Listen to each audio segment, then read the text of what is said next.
বরকতের জন্যে হিন্দু ভাইদের পুজোর শ্রাদ্ধও খাবেন, এরপরে ওয়াজ মাহফিলের বা মসজিদের মিলাদ মাহফিলের জিলিপিও খাবেন, আর খ্রিস্টানদের গির্জার ঈসা আলাইহিস সালামের জন্মদিনের কেকও খাবেন। সবই বরকতের নাকি?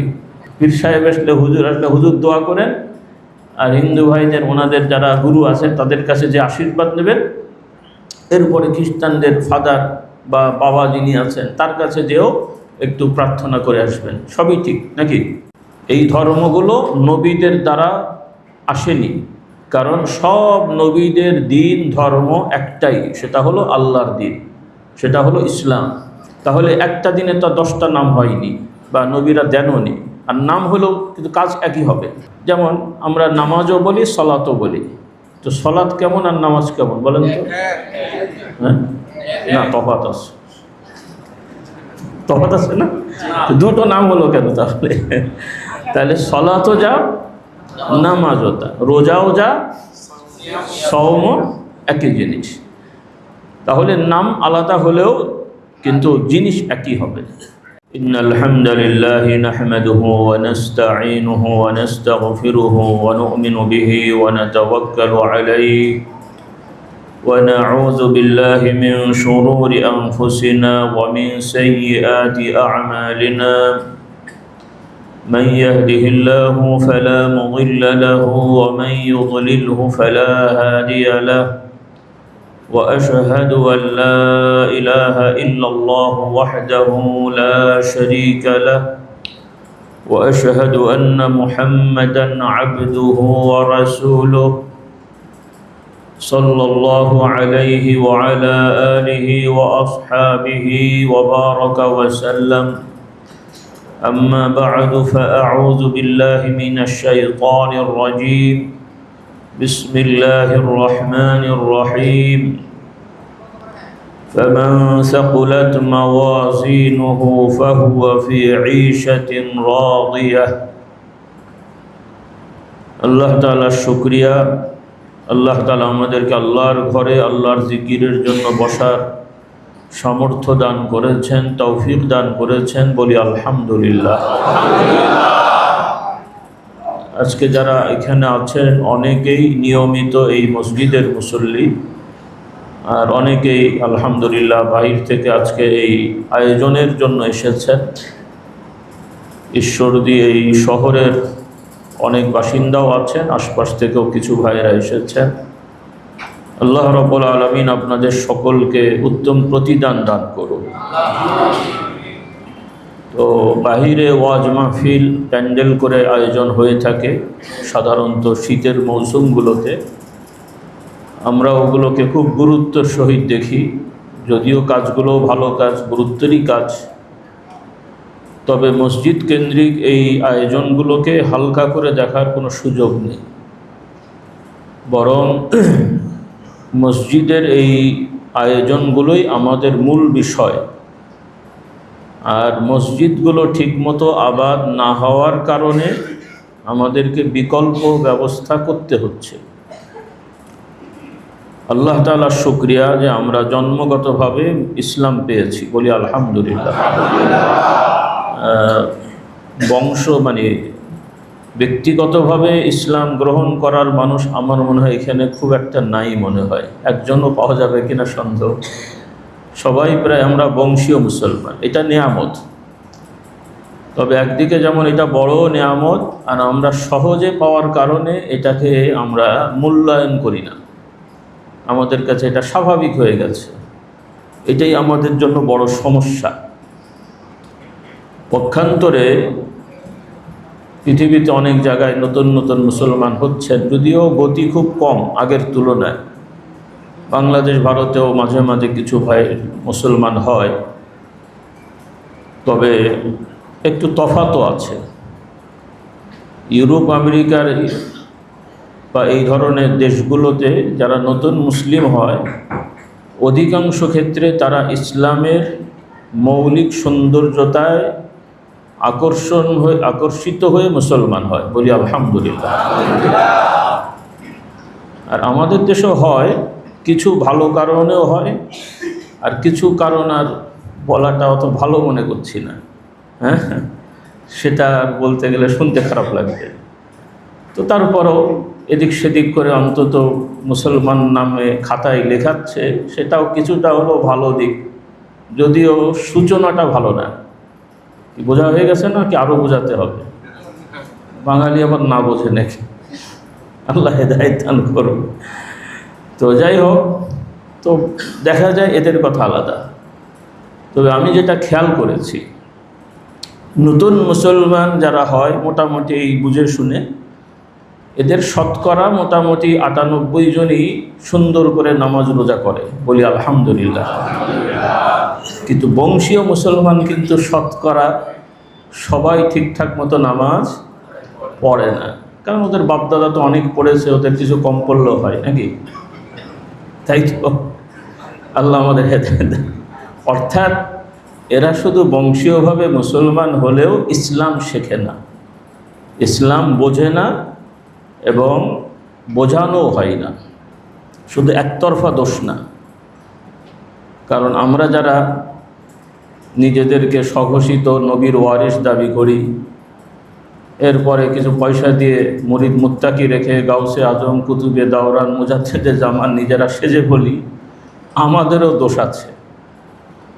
কারণ আমরাও সঠিকভাবে মানুষের কাছে ইসলামটা তুলে ধরি না। আমরাও যে যা ধান্দা নিয়ে ব্যস্ত, যে কথা বললে আমার দলে লোক ভিড়বে ওইটা নিয়েই আমরা ব্যস্ত। কিন্তু যেটা দ্বারা মানুষ জান্নাতি হবে, এই আবেগ এবং ভক্তি ভালোবাসা নিয়ে দাওয়াতি কাজ করার মানুষের সংখ্যা খুব কম, নেই বলবো না, আলহামদুলিল্লাহ আল্লাহর বান্দারা তো আছে, নাহলে তো কিয়ামত হয়ে যাবে। তবে এই সংখ্যাটা বাড়তে হবে। তো যাই হোক, আমি বেশি সময় নিয়ে আপনাদেরকে কষ্ট দেবো না। মসজিদ কেন্দ্রিক মাহফিল, একটু ধৈর্যের সহিত আমরা বসবো, কারণ আম মাহফিলে অনেক কথা ইচ্ছা থাকলেও বলার পরিবেশ থাকে না, পরিবেশটা ওইভাবে থাকে না যে আমরা বলবো। তবে মসজিদে সেই কথাগুলো বলার পরিবেশটা কিছুটা হলেও পাওয়া যাবে ইনশাআল্লাহ। তো আল্লাহ তাআলা আমাদেরকে কিছু বিষয় আলোচনা করার তৌফিক দেন, যেগুলো দ্বারা আমরা আমাদের সামনের দিকে নিজেদের জীবনকে, পরিবারকে, সমাজকে যেন সাজাতে পারি। আল্লাহ তাআলা তৌফিক দান করুন। প্রথম কথা হলো, আমরা সবাই তো মুমিন মুসলিম, আমরা সবাই জানি ইসলাম আল্লাহর দেওয়া দিন, বলি আলহামদুলিল্লাহ। এটা সবাই আমরা জানি। তবে এই জানাটার মধ্যেও আবার অনেকের তফাত আছে। তবে আশা করি ওই ধরনের লোক এখানে খুব একটা নাই। তবে আপনাদেরকেও আমি স্মরণ করে দিই, যেহেতু আমাদের এখানে আজকে বেশ কিছু আমার ছাত্র এবং যুবকরা আছো, সম্ভবত মাইক বাহিরে আছে, কিছুটা আশপাশে অল্প হলেও আওয়াজ যাচ্ছে, বাড়িঘর থেকে মা বোনরা কিছুটা শুনতে পাচ্ছে মনে হয়। তো যারা মা বোনরা শুনছেন, আপনারা একটু মনোযোগের সহিত কথাগুলো শুনবেন।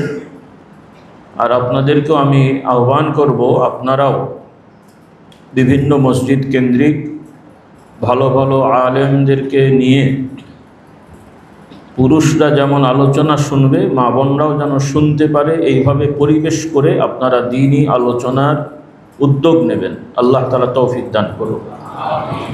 পর্দা পশিদা সব কিছু ঠিক রেখে, কারণ আমাদের সমাজে কিছু কিছু ক্ষেত্রে দেখা যায় অনেক নফল কাজ করতে যে ফরজ ছুটে যায়। অনেক ভালো হলো না নাকি? নফল করতে গেলাম, ফরজ ছুটে গেল, খুব ভালো হলো তো নাকি?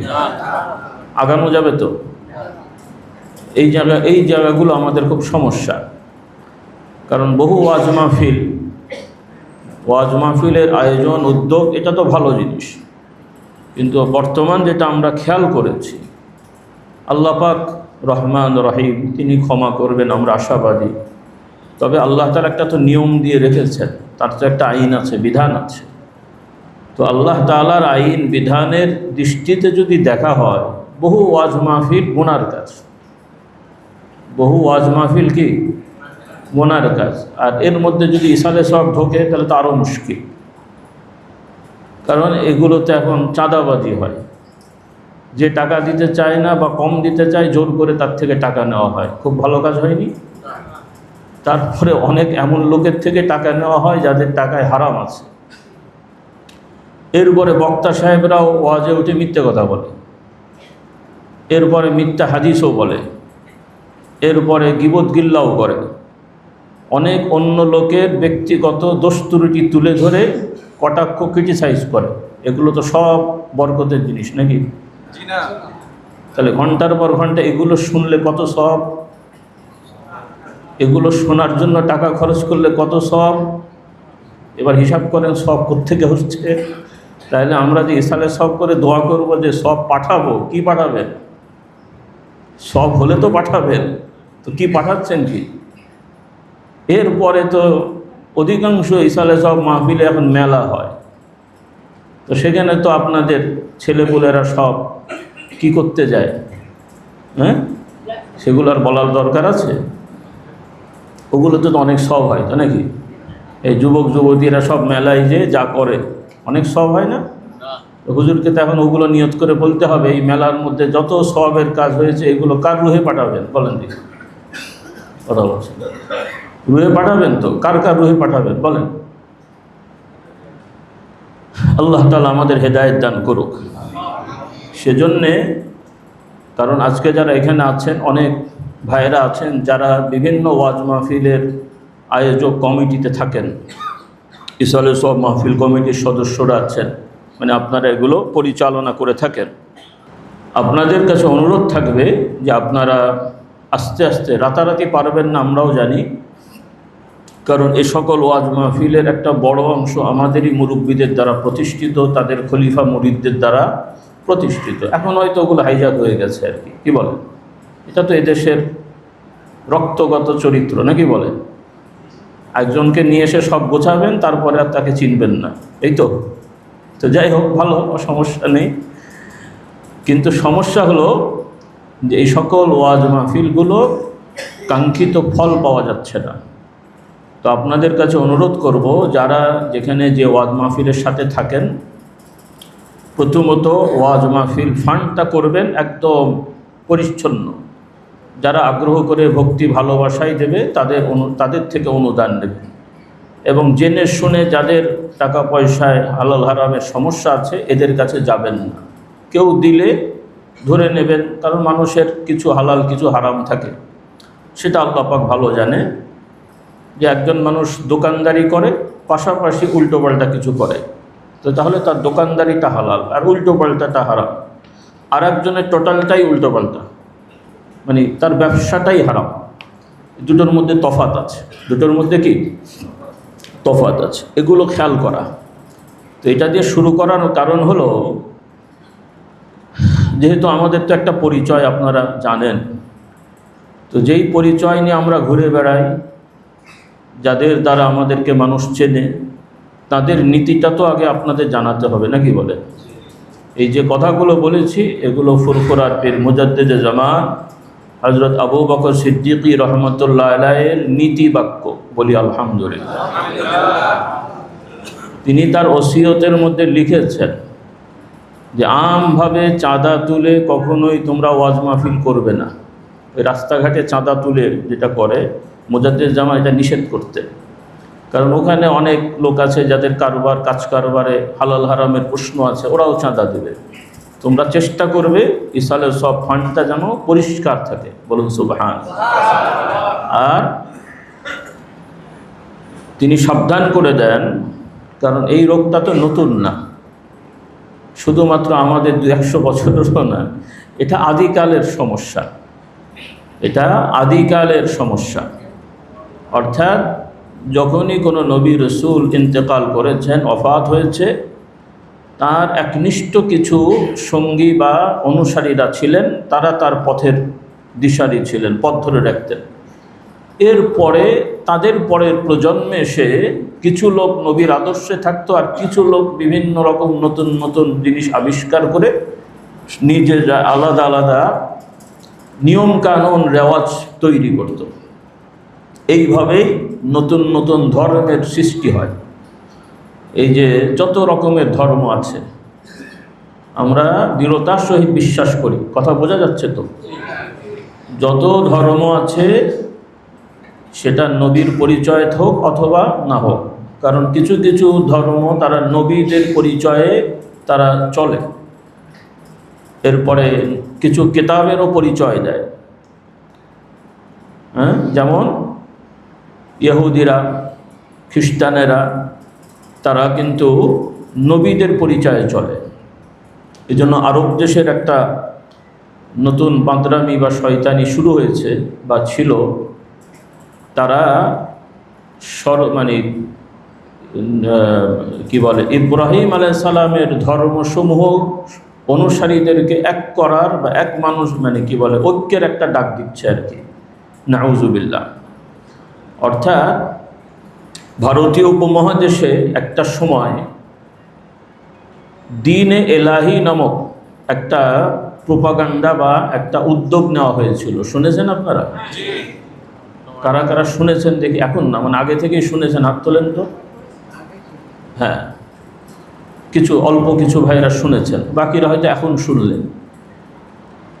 তো দ্বীনে এলাহি, দ্বীনে এলাহি শব্দটা কিন্তু সুন্দর, বাক্যটা সুন্দর, দ্বীনে ইলাহি। তো মানে শব্দের অর্থ দাঁড়াবে, এটা উর্দু ফার্সি নিয়মে বলা হয়েছে আর কি, দ্বীনে ইলাহি।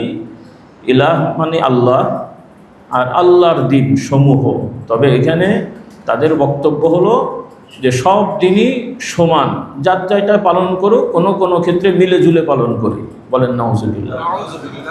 মানে অন্য ধর্মের ওরাও মাঝে মাঝে মসজিদে আসবে, আমরাও মাঝে মাঝে ওদের ধর্মীয় উপাসনালয়ে যে কিছু উপাসনা করে আসবো আর কি। হ্যাঁ, বরকতের জন্যে হিন্দু ভাইদের পুজোর শ্রাদ্ধও খাবেন, এরপরে ওয়াজ মাহফিলের বা মসজিদের মিলাদ মাহফিলের জিলিপিও খাবেন, আর খ্রিস্টানদের গির্জার ঈসা আলাইহিস সালামের জন্মদিনের কেকও খাবেন। সবই বরকতের নাকি? সবই বরকত তো, সব রকমের বরকত লাগবে না আপনাদের? পীর সাহেব আসলে, হুজুর আসলে হুজুর দোয়া করেন, আর হিন্দু ভাইদের ওনাদের যারা গুরু আছেন তাদের কাছে যে আশীর্বাদ নেবেন, এরপরে খ্রিস্টানদের ফাদার বা বাবা যিনি আছেন তার কাছে যেও একটু প্রার্থনা করে আসবেন। সবই ঠিক নাকি? এটা এই ধরনের একটা উদ্যোগ ভারতীয় উপমহাদেশে নেওয়া হয়েছিল, নিয়েছিল। নাম কি? বাদশাহ আকবর। এ বেচারা এটা শুরু করেছিল। সে কিন্তু একা শুরু করেনি, তার পক্ষেও আবার কিছু মাওলানা হুজুরও ছিল, এরাও আবার বই পুস্তক লিখে সব রেডি করেছিল। তবে এর বিরোধিতা করেছিলেন কে?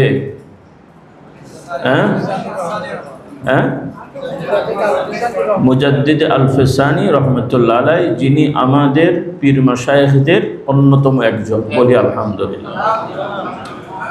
তো তিনি এই বাদশাহ আকবরের যারা লোকজন ছিল, তার সাথে যারা কাছাকাছি, তিনি বিভিন্নভাবে তাদের কাছে চিঠি লেখা শুরু করলেন। চিঠি লিখে লিখে মানে তাদেরকে বোঝানোর চেষ্টা করলেন এই যে বিষয়গুলো। কারণ বাদশাহ আকবরের আগেও মুসলমান বাদশাহরা ছিল, তখনও ভারতের মুসলমান, হিন্দু, মুসলমান, অন্যান্য বৌদ্ধ, খ্রিস্টান যারাই ছিল স্বাভাবিকভাবে বসবাস করেছে, কোনো ঝামেলা ছিল না। কিন্তু এর মাথায় একটা ঝামেলা পেকে গেছিল, সেটা ওর সাথেও আবার কিছু নারী ঘটিত কারণও আছে। এটা সেই আদিকালের সমস্যা, নতুন সমস্যা না। হ্যাঁ, আদম আলাইহিস সালামের এক ছেলে এই নারী ঘটিত কারণেই সে বেচারা খুন করে বসল। তো এটা খুব বড় জটিল জিনিস। আল্লাহ তাআলা আমাদেরকে এই ফিতনা থেকে হেফাজত করুন। কখন যে কে মানে ফাঁদে পড়ে যাবে বোঝা মুশকিল। তো আকবরও, তার এক বউ ছিল অমুসলিম, মানে সনাতন ধর্মের, বিয়ে করেছিল সে, কিন্তু বিয়ে তার এমনি হয়নি, তার আগে অন্য কিছু ছিল। তো যাই হোক, এখন বউয়ের মন খুশি করানোর জন্যে, বউ তো পুজো করে, উনিও নামাজ পড়ে, সে নামাজই ছিল, সে নামাজও পড়তো, পুজোও করতো। বলেন মুসলিম। তার প্রাসাদে, তার বাপদাদা তো, আকবরের বাপদাদা তো নামাজি, প্রাসাদে মসজিদও ছিল, নামাজ পড়তো। কিন্তু ওনার বউ যখন চলে আসলো, এখন তার তো একটা কিছু লাগবে নাকি বলেন, এখন তার জন্য আবার মন্দিরও নির্মাণ করা হলো। এখন সে আবার চিন্তা করলো, হয়তো বা আমরা তো আজ দেখতে যাই নাই, যে নিজে একা একা করলে আবার তো মানুষ খেপে যেতে পারে। এই জন্য সবাইকে বোঝালো যে এটা একটা নতুন আমি আবিষ্কার করলাম, যার যার ধর্ম সেও মানুক, সবাই মিলেজুলেই চলি। নাউজুবিল্লাহ। তো ওইটার ফ্লেভার এখন আবার নতুন করে আমাদের মুসলমানদের মধ্যে ভিন্ন আকৃতিতে ঢুকছে। সেটা হলো নামাজ পড়বে, রোজা করবে, দাঁড়িয়ে রাখবে, টুপি মাথায় দেবে, হুজুরদের হাদিয়া দেবে, মাদ্রাসায় অনুদান দেবে। আর তাদের বক্তব্য হলো সব ধর্মই সঠিক, যে যেটা করবে সবাই ভালো। কি সুবহানাল্লাহ তো নাকি? কেউ সামান্য কিছু লোক বলেছে, অনেকে মনে করছে দ্বিধায় পড়ে গেছে, সমস্যাটা কি নাকি? সমস্যাটা কি? প্রথমত আমরা যেটা বলতে চাচ্ছি, এটা কারোর সাথে শত্রুতা করে না, যেটা সত্য বাস্তব আল্লাহ তাআলার পক্ষ থেকে যেটা জানিয়ে দেওয়া হয়েছে সেই কথাটাই আমাদেরকে মানুষের কাছে জানিয়ে দেওয়া, এটা আমাদের ঈমানি দায়িত্ব। তবে এক্ষেত্রেও আল্লাহ তাআলার বিধান মোতাবেক বলতে হবে। এখানেও আমরা অনেক ভুল করে বসি। তো যেটা দিয়ে আমি শুরু করেছিলাম সেটা হলো যে সব ধর্মের মানে সব নবীদের পরে কিছু লোকেরা নতুন নতুন আবিষ্কার করত, সেই আবিষ্কার থেকেই ধর্মগুলো সৃষ্টি হয়েছে। এই ধর্মগুলো নবীদের দ্বারা আসেনি, কারণ সব নবীদের দিন ধর্ম একটাই, সেটা হলো আল্লাহর দিন, সেটা হলো ইসলাম। সেটার নাম কি বলেন? সব নবী রসুলের দিন কটা? নবী অনেক, কিন্তু দিন কটা? এটা আগে আমাদের অন্তরে গেঁথে নিতে হবে। তাহলে একটা দিনে তো 10টা নাম হয়নি, বা নবীরা দেনও নি। আর নাম হলেও কিন্তু কাজ একই হবে। নাম হলেও, যেমন আমরা নামাজও বলি, সলাতও বলি। তো সলাত কেমন আর নামাজ কেমন বলেন তো? হ্যাঁ, না, তফাৎ আছে। তফাৎ আছে না? দুটো নাম হলো কেন তাহলে? তাহলে সলাতও যা, নামাজও তা, রোজাও যা, সওমও একই জিনিস। তাহলে নাম আলাদা হলেও কিন্তু জিনিস একই হবে। তো ওই রকম কেউ যদি আলাদা নাম দিয়ে নবীর আদর্শের উপরে থাকতো, সেটা নিয়ে সমস্যা হতো না। কিন্তু তারা আলাদা নাম দিয়ে আলাদা রেওয়াজ চালু করে ফেলেছে, আলাদা নিয়ম কানুন বিধান, ইবাদতের পদ্ধতি এবং আল্লাহর প্রতি বিশ্বাস ভিন্ন রকমের হয়ে গেছে, যেগুলো কোনো নবী রসুল শেখাননি। কারণ সব নবী রসুলের শিক্ষা একটাই আল্লাহ তাআলার ক্ষেত্রে, এবং মূল নীতি হলো লা ইলাহা ইল্লাল্লাহ। আর আল্লাহ যা হারাম করবেন তা হারাম হবে, আল্লাহ যা বৈধ করবেন তা বৈধ হবে। এই ক্ষেত্রে কিছু তফাৎ হয়েছে, হয়তো এক নবীর সময় কোনো জিনিস হারাম ছিল, আর এক নবীর সময় সেটা হালাল হয়েছে, অথবা উল্টাটা হয়েছে, অথবা কম বেশি হয়েছে। কিন্তু কোন নবী রসুলের সময় আল্লাহর মতন ক্ষমতা, আল্লাহর মতন কোনো সৃষ্টির গুণাগুণ হুবহু এইরকম কোনো নবী শিক্ষা দেননি। অর্থাৎ এক নবীর হারাম আর এক নবীর সময় হালাল হয়েছে, অথবা এক নবীর সময়ের হালাল আর এক নবীর সময় হারাম হয়েছে। কিন্তু কখনোই একদম আদিকাল থেকে আদম আলাইহিস সালাম থেকে মুহাম্মদ সাল্লাল্লাহু আলাইহি ওয়াসাল্লাম পর্যন্ত কখনোই আল্লাহর সাথে শরীক করার কোনো বিধান কখনোই বৈধ ছিল না। এটা আগে খুব ভালো করে বুঝতে হবে। কারণ অনেকে হয়তো বুঝবেন যে না, মুহাম্মদ সাল্লাল্লাহু আলাইহি ওয়াসাল্লামের সময় হয়তো এটা পরিবর্তন হয়েছে, আগের শরীয়তে মূর্তি পূজা জায়েজ ছিল নাকি? আগের শরীয়তে মূর্তি পুজো জায়েজ ছিল না। আগের শরীয়তেও আল্লাহর সন্তান হয় বিশ্বাস করাও বৈধ ছিল না। আল্লাহর মতন ক্ষমতা নবী রসুল হুজুর ওলি পীর সাহেবদের ছিল বা আছে, এই ধরনের বিশ্বাসও আগেও কখনো বৈধ ছিল না। এই জিনিসগুলো সবসময় শিরক এবং হারাম। এটার বিরোধী কথাই হলো লা ইলাহা ইল্লাল্লাহ। তাহলে এই কথাগুলো আসলো কোত্থেকে? ওই যে বিভিন্ন বুদ্ধিজীবী, চিন্তাবিদ, স্কলার, হ্যাঁ, তাদের আবিষ্কার। এটাই রাসূলুল্লাহ সাল্লাল্লাহু আলাইহি ওয়াসাল্লাম প্রায় আলোচনাতেই সাহাবাদেরকে এটা বলতেন, সতর্ক করতেন। আম্মা বা'দু ফাইন্না আসদাকাল হাদিসি কালামুল্লাহ ওয়া খায়রাল হাদি হাদি মুহাম্মাদিন সাল্লাল্লাহু আলাইহি ওয়াসাল্লাম ওয়া শাররাল উমুরি মুহদাসাতুহা। এটা আমরা খুতবায় বলি, সাধারণত আর মাদ্রাসার ক্লাসগুলোতে পড়ানোর সময় বলা হয়, কেউ কেউ মসজিদেও বলেন, কিন্তু এটার অর্থ ব্যাখ্যাটা খুব বেশি একটা করা হয় না। কিন্তু এগুলো করা দরকার, যেহেতু রাসূলুল্লাহ সাল্লাল্লাহু আলাইহি ওয়াসাল্লাম সাহাবাদেরকে প্রায় এই কথাটা বলতেন, তো সাহাবারা তো আরবি ভাষাভাষী, ওনারা তো এটা শুনেই বুঝতেন। তা আপনারা কি শুনে বুঝলেন আমি যে আরবি বললাম? আপনারা শুনেন হুজুর একটু দোয়া দরুদ পড়েছে আর কি। কিন্তু এটা শুধু দোয়া দরুদ না, এটা একটা শিক্ষা, একটা বক্তৃতা, একটা আলোচনা।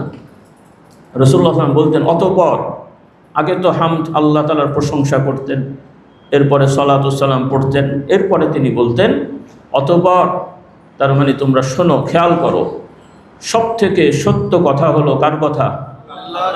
জোরে বলেন একটু। এই কথাটা আরবি হলো আসদাকাল হাদিস কালামুল্লাহ। আর কোন কোন বর্ণনায় আসছে খায়রুল কালামি কালামুল্লাহ, বা এরকম। অর্থাৎ সব থেকে সত্য কথা, নির্ভুল এবং সন্দেহ মুক্ত কথা হলো কার? আল্লাহ। ওয়া খায়রুল হাদি হাদি মুহাম্মাদিন সাল্লাল্লাহু আলাইহি ওয়াসাল্লাম। আর সর্ব উত্তম আদর্শ হলো মুহাম্মদ সাল্লাল্লাহু আলাইহি সাল্লামের আদর্শ। সব থেকে উত্তম আদর্শ কার? মুহাম্মদ সাল্লাল্লাহু আলাইহি সাল্লামের আদর্শ। আর ওয়া শাররাল উমুরি মুহদাসাতুহা। আর সব থেকে খারাপ জিনিস হলো নতুন নতুন জিনিস উদ্ভাবন করা। নতুন জিনিস উদ্ভাবন করা, তৈরি করা, বা উদ্ভাবনই হয়, আর কি বাংলা আছে, চালু করা বা ইত্যাদি। এটা হলো আল্লাহ নবী বলছেন সব থেকে খারাপ। আর ওয়াকুল্লা মুহদাসাতিন বিদআহ। আর নতুন আবির্ভাবই হলো আবিষ্কার। আর এই আবিষ্কারগুলো হচ্ছে পথভ্রষ্টতা, কারণ এগুলো মানুষকে পথভ্রষ্ট করে। তাহলে নতুন আবিষ্কার, নতুন উদ্ভাবনা আল্লাহ নবী বলছেন সব থেকে খারাপ, এবং এগুলো মানুষকে কি করে আপনারা বলেন? পথভ্রষ্ট করে। পথভ্রষ্টতা মানে এগুলো মানুষকে বিপদগামী করে। এখন এই যে আপনারা শুনলেন নতুন আবিষ্কার করা খারাপ জিনিস, তার মানে আগে আপনারা বেড়ার ঘরে ছিলেন, এখন পাকা ঘরে থাকা খারাপ? হ্যাঁ, এই যে আপনারাই বলবেন হুজুর বললে তো নতুন জিনিস খারাপ। আগে আপনারা একভাবে খাওয়া দাওয়া করেছেন, এখন এই নতুন নতুন খাবার আসছে। হ্যাঁ, কিছু নতুন খাবার আবার খারাপও আছে, ক্ষতিকারক, খেতে মজা কিন্তু ক্ষতিকারক। তো যাই হোক, সেটা না, ওগুলো এখন সময় নেই, পরে মশলা বলবো। এগুলো অনেক বিষয় আছে যেগুলো আপনাদের জানানো দরকার, কিন্তু জানানো হয় না। তো তার মানেটা কি? এখন এর ব্যাখ্যা আবার রাসূলুল্লাহ সাল্লাল্লাহু আলাইহি ওয়াসাল্লাম অন্য বক্তৃতায় বলেছেন, যেটা অন্য হাদিসে এসেছে। সেটা হলো যে আল্লাহ নবী বলছেন, মান আহদাসা ফি আমরিনা হাযা মা লাইসা মিনহু ফাহুয়া রাদ। রাসূলুল্লাহ সাল্লাল্লাহু আলাইহি ওয়াসাল্লাম বলেন যে আমি যে নিয়ম কানুন তোমাদেরকে শিক্ষা দিলাম, এর মধ্যে যারা নতুন নতুন কোনো বিষয় আবিষ্কার করবে, সেটা সম্পূর্ণ নিক্ষেপ করা হবে, সেটাকে বিতাড়িত করে দেওয়া হবে, আল্লাহর কাছে এটা গ্রহণযোগ্য হবে না। এরপরে রাসূলুল্লাহ সাল্লাল্লাহু আলাইহি ওয়াসাল্লাম এভাবে সাবধান করে দিয়েছেন। অন্য হাদিসে রাসূলুল্লাহ সাল্লাল্লাহু আলাইহি ওয়াসাল্লাম বলছেন, ইয়্যাকুম ওয়া মুহদাসাতিল উমুর। খবরদার, তোমরা নতুন নতুন জিনিস আবিষ্কার করবে না। এই সমস্ত রাসূলুল্লাহ সাল্লাল্লাহু আলাইহি ওয়াসাল্লামের শিক্ষা থেকে আমরা যেটা মূল জিনিস পেলাম, সেটা হলো রাসূলুল্লাহ সাল্লাল্লাহু আলাইহি ওয়াসাল্লাম যে বিষয় যেভাবে শিক্ষা দিয়েছেন, ওই বিষয়টাকে নতুন করে ব্যাখ্যা দিয়ে হোক, বা ওই বিষয়ের মতন নতুন কোনো রেওয়াজ, নীতি বা কথা বাক্য যদি কেউ রচনা করে, সেটা শুনতে ভালো লাগুক, দেখতে ভালো লাগুক, কিন্তু ইসলামের আইনে এটা সম্পূর্ণ খারাপ জিনিস, এবং কোনো সময় এটা হারাম, এবং অনেক সময় এটা শিরক। এই জন্য একটা কথা আমি বলি, সবাই ইনশাল্লাহ বুঝবেন, যে সব শিরকই বেদাত, কিন্তু সব শিরক বেদাত, সব বেদাত শিরক না। সব শিরকই কি? আমরা দুইটা শব্দ শুনি, শিরক আর বেদাত। শিরক মানে হলো অংশীদার করা, শরিকানা তৈরি করা, আর এখানে আবিধানিক অর্থে হলো পারিভাষিকভাবে আল্লাহ তাআলার সঙ্গে কোনো সৃষ্টিকে তার মতন ভাবা, চিন্তা করা বা ধারণা করা, এটা হলো শিরক। বলুন নাউযুবিল্লাহ। সেটা ওই সৃষ্টি যত ভালোই হোক, ওই সৃষ্টি যত ভালোই হোক, নবীরা ভালো মানুষ, কিন্তু নবীকে যদি বলা হয় আল্লাহর সন্তান, এই বলাটা কি ভালো না খারাপ? এখন কেউ যদি বলে এই আপনি খুব খারাপ কথা বলেন, আমি তো নবীকে সম্মান করেছি। আরে বাবা, নবী তো ঠিক আছে, কিন্তু এই কথা বলা, তারা মনে করছে নবীকে তো সম্মান করতে হবে। আর নবীকে সম্মান করেন ঠিক আছে, কিন্তু নবীকে সম্মান করে আল্লাহর সন্তান বিশ্বাস করলে কি নবীর সম্মান হবে? বরং আল্লাহর সাথেও বেয়াদবি হবে, নবীর সাথেও বেয়াদবি হবে, নবীর সাথেও বেয়াদবি হয়। কারণ প্রচলিত আইনও আছে, যে যেই পোস্টের না তাকে তার থেকে বড় পোস্টে সম্বোধন করলে সেটাও কিন্তু আইনত দণ্ডনীয়।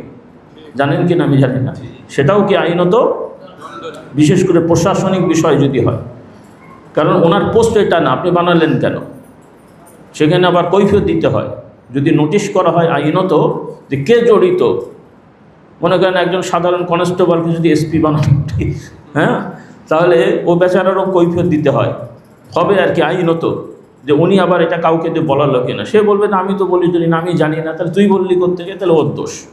আর যদি দেখা যায় যে সেও এর সাথে জড়িত, যে মানুষকে ভয়ভীতি দেখানোর জন্য সে যা নয় তাই বলেছে, ওই মাঝে মাঝে ভণ্ড কিছু ধরা পড়ে না, জাল, অথবা রিটায়ার্ড পারসন, সে আবার ইউনিফর্ম করে ব্যাচ লাগিয়ে আবার যে মানুষকে ভয় দেখাচ্ছে, অনধিকার চর্চা করছে, এরকম হয় আর কি।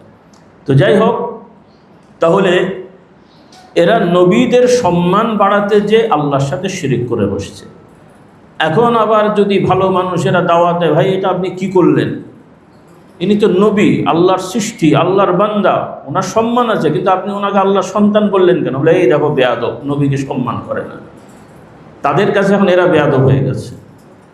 এখন নবীকে নবী আল্লাহর সন্তান নয় এই কথা বলা কি বেয়াদব? বেয়াদবি না আল্লাহর সন্তান বলাটা বেয়াদবি?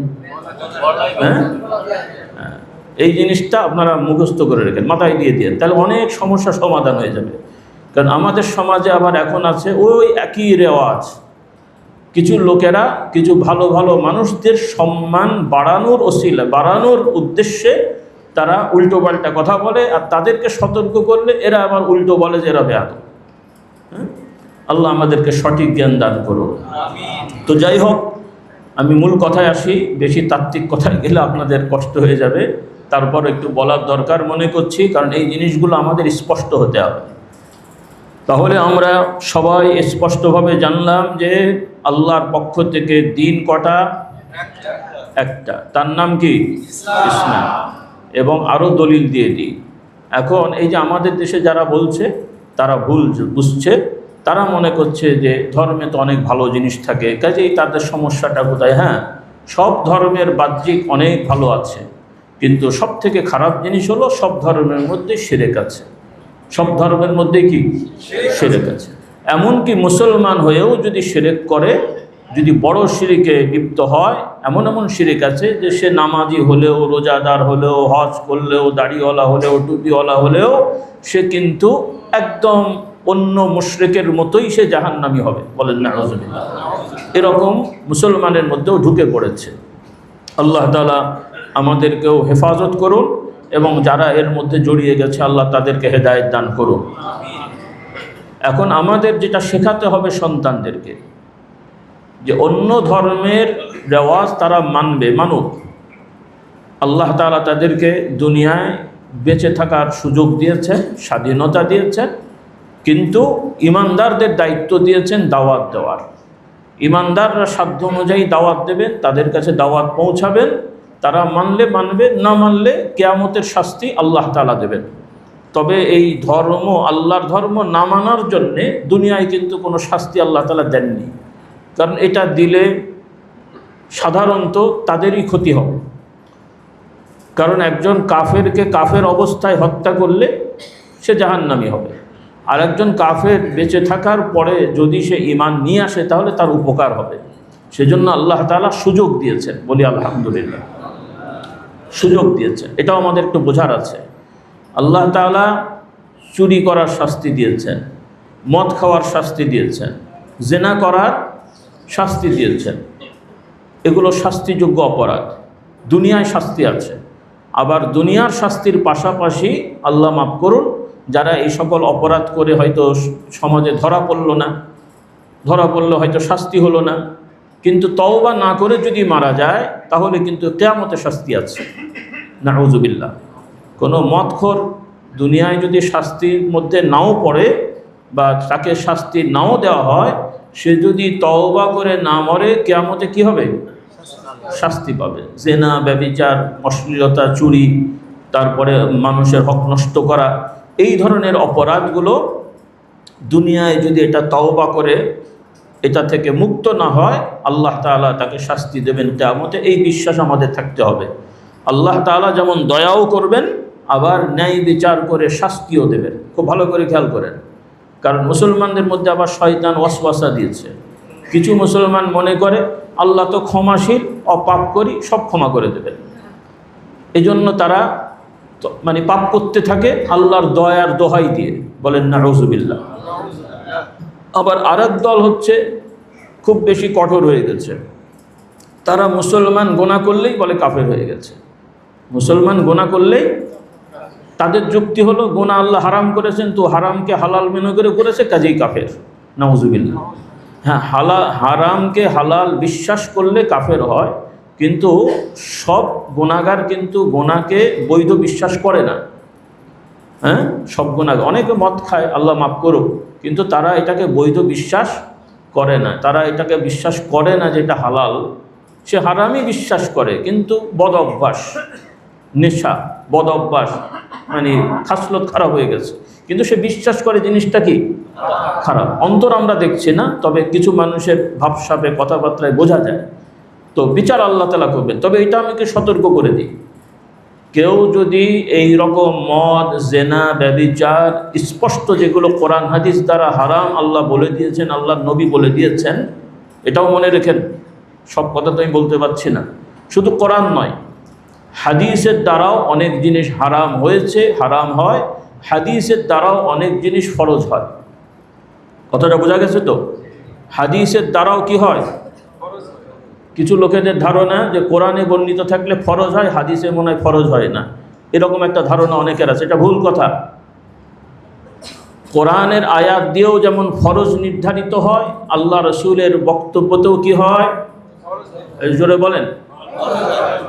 দ্বিধা হচ্ছে মনে হয় না? দ্বিধা হওয়ার কথা নেই। তাহলে আমি বলি, এই যে আপনারা কয় ওয়াক্ত নামাজ পড়েন, এই 5 ওয়াক্ত নামাজের কয় ওয়াক্ত ফরজ আর কয় ওয়াক্ত নফল? ঝামেলায় পড়ে গেছে। এই 5 ওয়াক্তের মধ্যে ফরজ কটা, নফল কটা?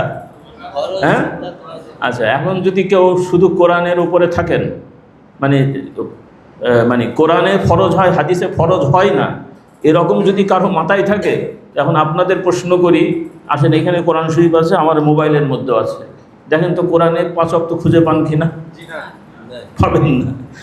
কোরআনে 3 ওয়াক্ত পাবেন ফরজ, আর বাকি 2 ওয়াক্ত কি নফল নাকি? হ্যাঁ, আল্লাহ আমাদের বুঝদান করুন। আবার আর এক দল বলবে, এই তো আমাদের দলিল পাওয়া গেছে, হুজুর নিজেই বলেছে কোরআন 3 ওয়াক্ত নামাজ আছে। কোরআন মানতে হবে, আর কোরআন মানলেই দেখবেন আল্লাহর নবীও কোরআনের বাইরে যা বলবেন সেটাও মানতে হবে। বলুন সুবহানাল্লাহ। কোরআনই বলছে, আমি বলছি না, বানিয়ে বলছি না।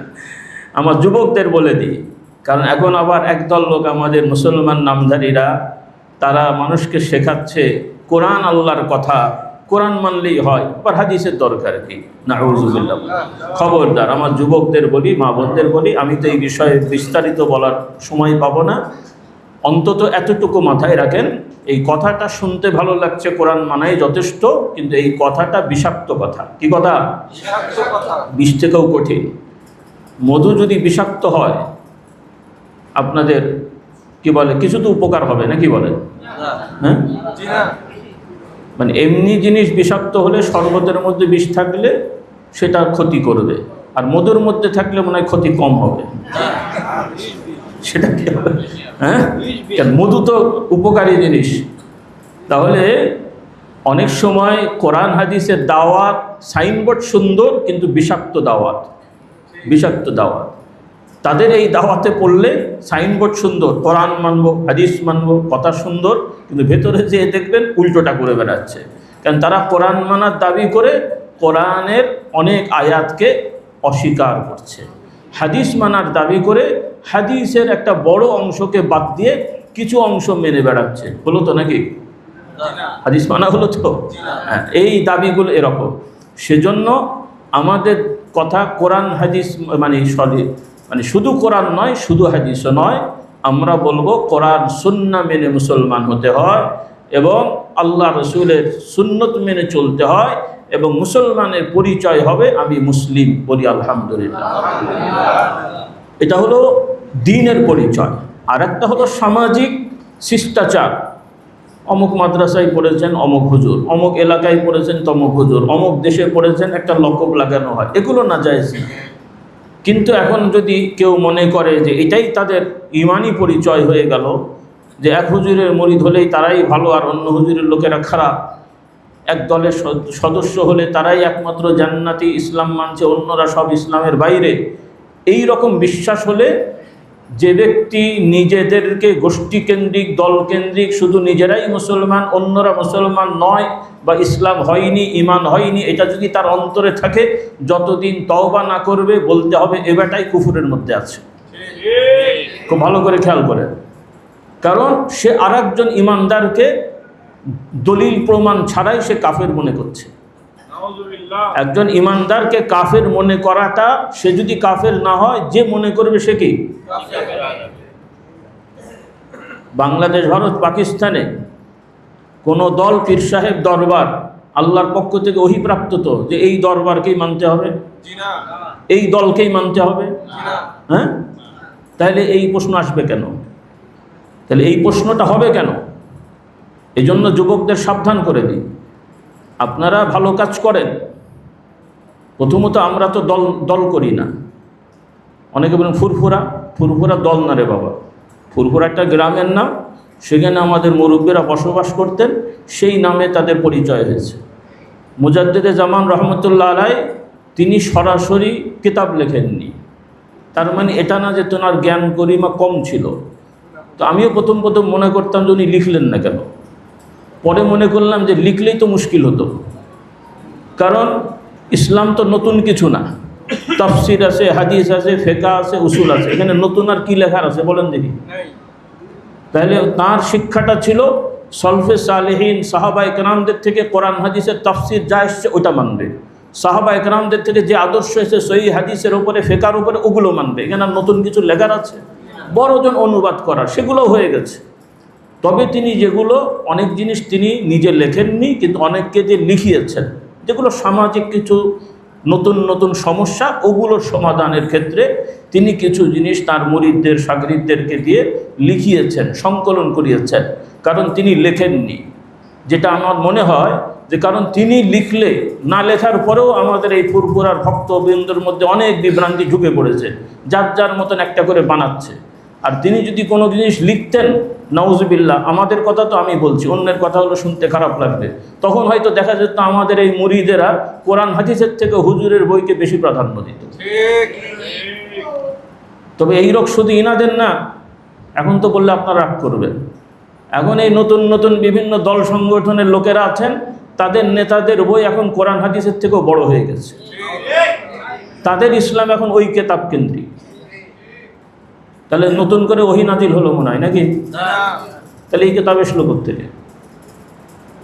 হ্যাঁ, যে শিক্ষা সাহাবা একরামরা দিলেন না, যে মাসালা আবু হানিফা, মালিক, শাফি, চার ইমামরা বুঝলেন না, সলফে সালিহিনরা বুঝলেন না, পৃথিবীর বড় বড় মুজাদ্দিদ স্বীকৃত যারা, তারা বুঝলেন না, আমাদের এই ভারত, বাংলাদেশ, পাকিস্তানের দুই একজন মোল্লারা বুঝে ফেললেন। কি বুঝলেন?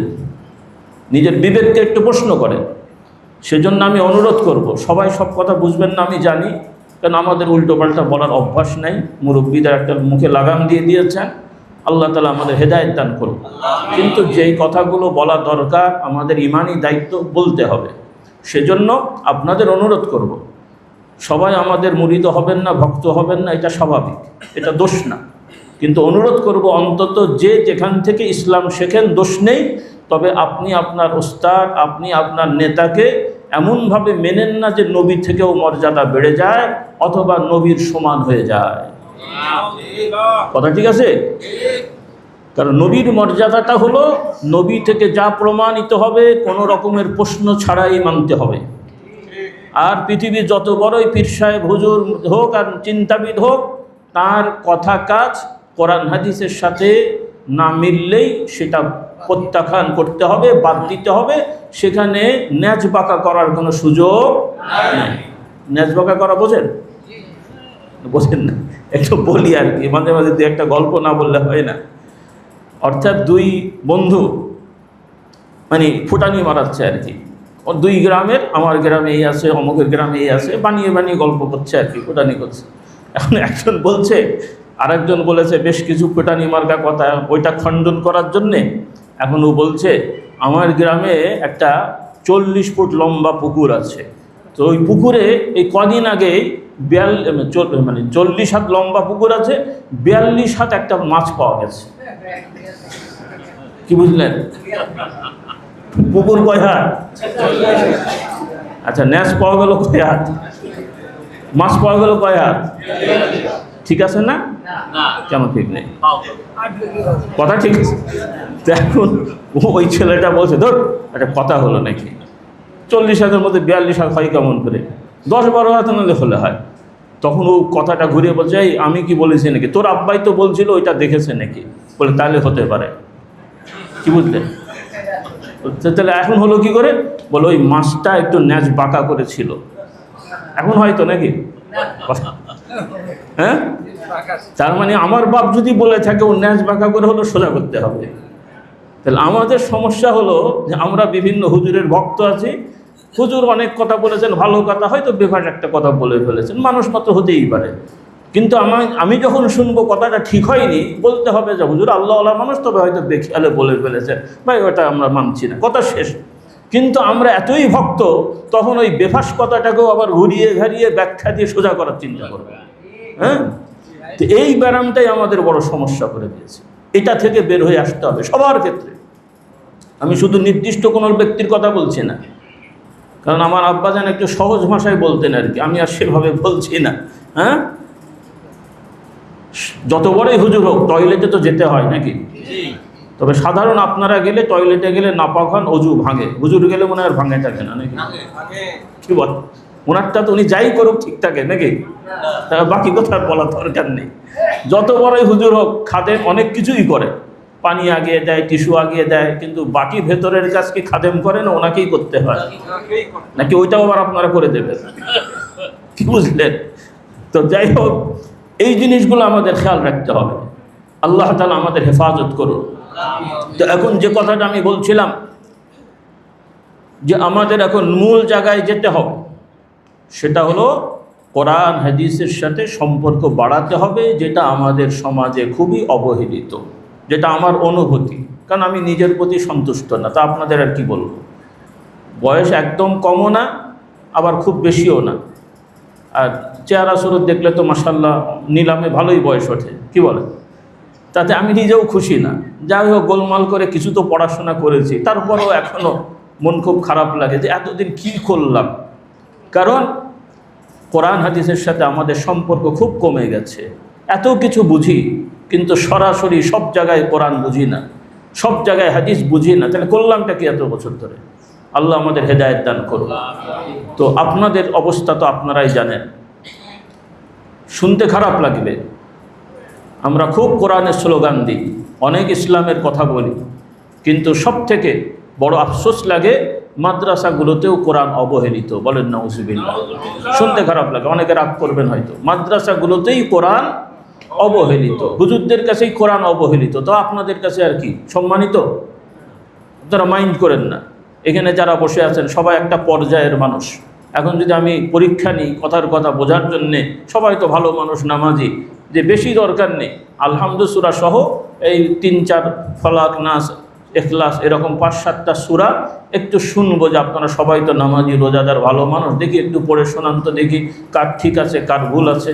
আপনারাই বলেন তো, ভুলের লোক বেশি না সঠিক লোক বেশি? এটাই তো আপনাদের ক্রেডিট নাকি? হ্যাঁ, 60 বছর ধরে নামাজ পড়ছি, আলহামদু সূরা ঠিক করিনি, ঠিক আছে তো? 50 বছর নামাজ পড়ে সূরা ইখলাস ঠিক হয়নি, মাঝে মাঝে দেখি ফালাক পড়তে পড়তে নাচে চলে যায়, এরকম আছে না নাই? খুব ভালো খবর তো নাকি? আচ্ছা, আলহামদু সূরা সোজা করতে ক কোটি টাকা লাগে? মানে আলহামদু সূরা সহি করে শিখতে হুজুরদেরকে কয় কোটি টাকা দিতে হবে? কয় লাখ? হ্যাঁ, কত ঘন্টা সময় লাগবে? শুধু আমি পড়া শেখার কথা বলিনি, কারণ এগুলো অক্ষর জ্ঞান ছাড়াও সহি করা যায়। সূরা কেরাত দু চারটা মানে আলিফ বা না জানলেও সহি করা সম্ভব। মানে আপনারা হয়তো অনেকে জানেন, অনেকে মনে করেন অক্ষর জ্ঞান না হলে সহি হবে কেমন করে। এই যারা বাংলা ভাষায় কথা বলেন, গ্রামের মানুষ, মানে অক্ষর জ্ঞান নাই, ওরা কি বাংলা কথা বলতে পারে না? এই আরব দেশে যে দেখেন ছোট্ট বাচ্চা কিচ্ছু জানে না, ও আইন ঠিকই বলে, যা ঠিকই বলে, খা ঠিকই বলে, কফ ঠিকই বলে, কারণ এগুলো ভাষা শুনে শুনে শেখে, ভাষা বই থেকে শেখে না। বই তো পরে আসছে, অক্ষর তো পরে আসছে। তো এই জন্য মুখে মুখেও যদি মস্ক করা হয়, মস্ক বলা হয় যে একজন মানুষ 10-20 মানে কয়েকদিন ধরে নিয়মিত আলহামদু আলহামদু কুল হু আল্লাহ কুল আউযু বিরাব্বিল ফালাক এভাবে মস্ক করলেও সহি করা কি সম্ভব এবং দরকার। শুধু সম্ভব না, এবং কি এটা জোরে বলেন কি দরকার। আল্লাহ তাআলা আপনাদের সবাইকে তৌফিক দান করুন।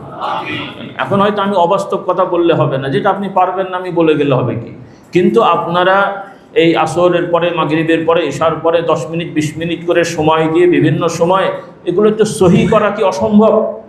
আমার অনুরোধ থাকবে এটা আপনারা করে ফেলবেন। আল্লাহ তাআলা আপনাদেরকে তৌফিক দান করুন। আচ্ছা, গেল একটা। আরেকটা হলো তেলাওয়াত শুদ্ধ করা। অনেকে শিখেছেন, অনেকে শেখেননি। যারা শেখেননি ওটাও চেষ্টা করেন, কারণ এই তো গত কয় মাস না বছর হয়ে গেছে মনে হয়, আমি আরেকবার এসেছিলাম, কোথায় জানো, যাই হোক, ওখানেই এক ইমাম সাহেব হুজুর ওই মসজিদের এক মুসল্লিকে পরিচয় করিয়ে দিলেন, বয়স্ক, সম্ভবত 62 না 65 বললেন উনি আর কি। তো সেই বেচারা এই কোরআনের কথা শুনে, মানে আগে বোঝেনি, খেয়াল করেনি, পরে তার আগ্রহ হলো, হ্যাঁ কোরআনটা তো সহি করে পড়া দরকার। সে একদম আলিফ বা থেকে শুরু করে ওই বয়সে এখন সুন্দর করে তেলাওয়াত শিখে গেছে সহি করে। বলুন সুবহানাল্লাহ। ওই ইমাম সাহেব নিজে পরিচয় করেন, হুজুর এই বয়সে তার আগ্রহ, কষ্ট করে সময় দিতে দিতে এখন মাশাআল্লাহ তেলাওয়াত করতে পারে। কাজেই এটা খুব কঠিন কাজ না, আপনারা চাইলেই কোরআন শরীফ সহি শুদ্ধ করে তেলাওয়াত করতে পারবেন। আল্লাহ তাআলা আপনাদের সবাইকে তৌফিক দান করুন। এখন তেলাওয়াত শিখবেন, আর যারা শিখে ফেলেছেন তেলাওয়াত করবেন। যেটা আমাদের খুবই অবহেলা হচ্ছে, যে আমরা অনেকেই কোরআন তেলাওয়াত করি না। আমরা নিয়মিত অল্প হোক, এখন তো মাশাআল্লাহ মসজিদগুলো সমৃদ্ধ, প্রায় মসজিদে এসি আছে, ফ্যান আছে, কারেন্ট আছে, গরম শীতকালে কার্পেট আছে, একটু সময় নিয়ে যাবেন। ঘন্টার পর ঘন্টা তো দরকার নেই, সম্ভাবনা বা আপনারা পারবেনও না।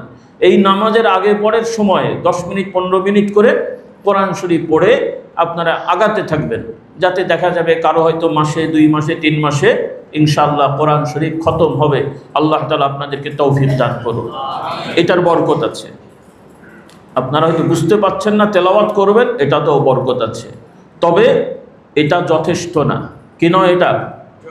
এটা যথেষ্ট না। এখন আরেকটা কাজ করতে হবে, সেটা একটু আপনারা প্রস্তুতি নেন, কারণ আমি তো আলহামদুলিল্লাহ কয়েক বছর ধরে নিয়মিত আসছি, আর আমাদের স্নেহের ভাই সে বেচারা এখানে আছেন আপনাদের এখানে, আর এখানে তো আমাদের একটা আগে থেকেই অবস্থান আছে, আপনারা মহব্বত করেন।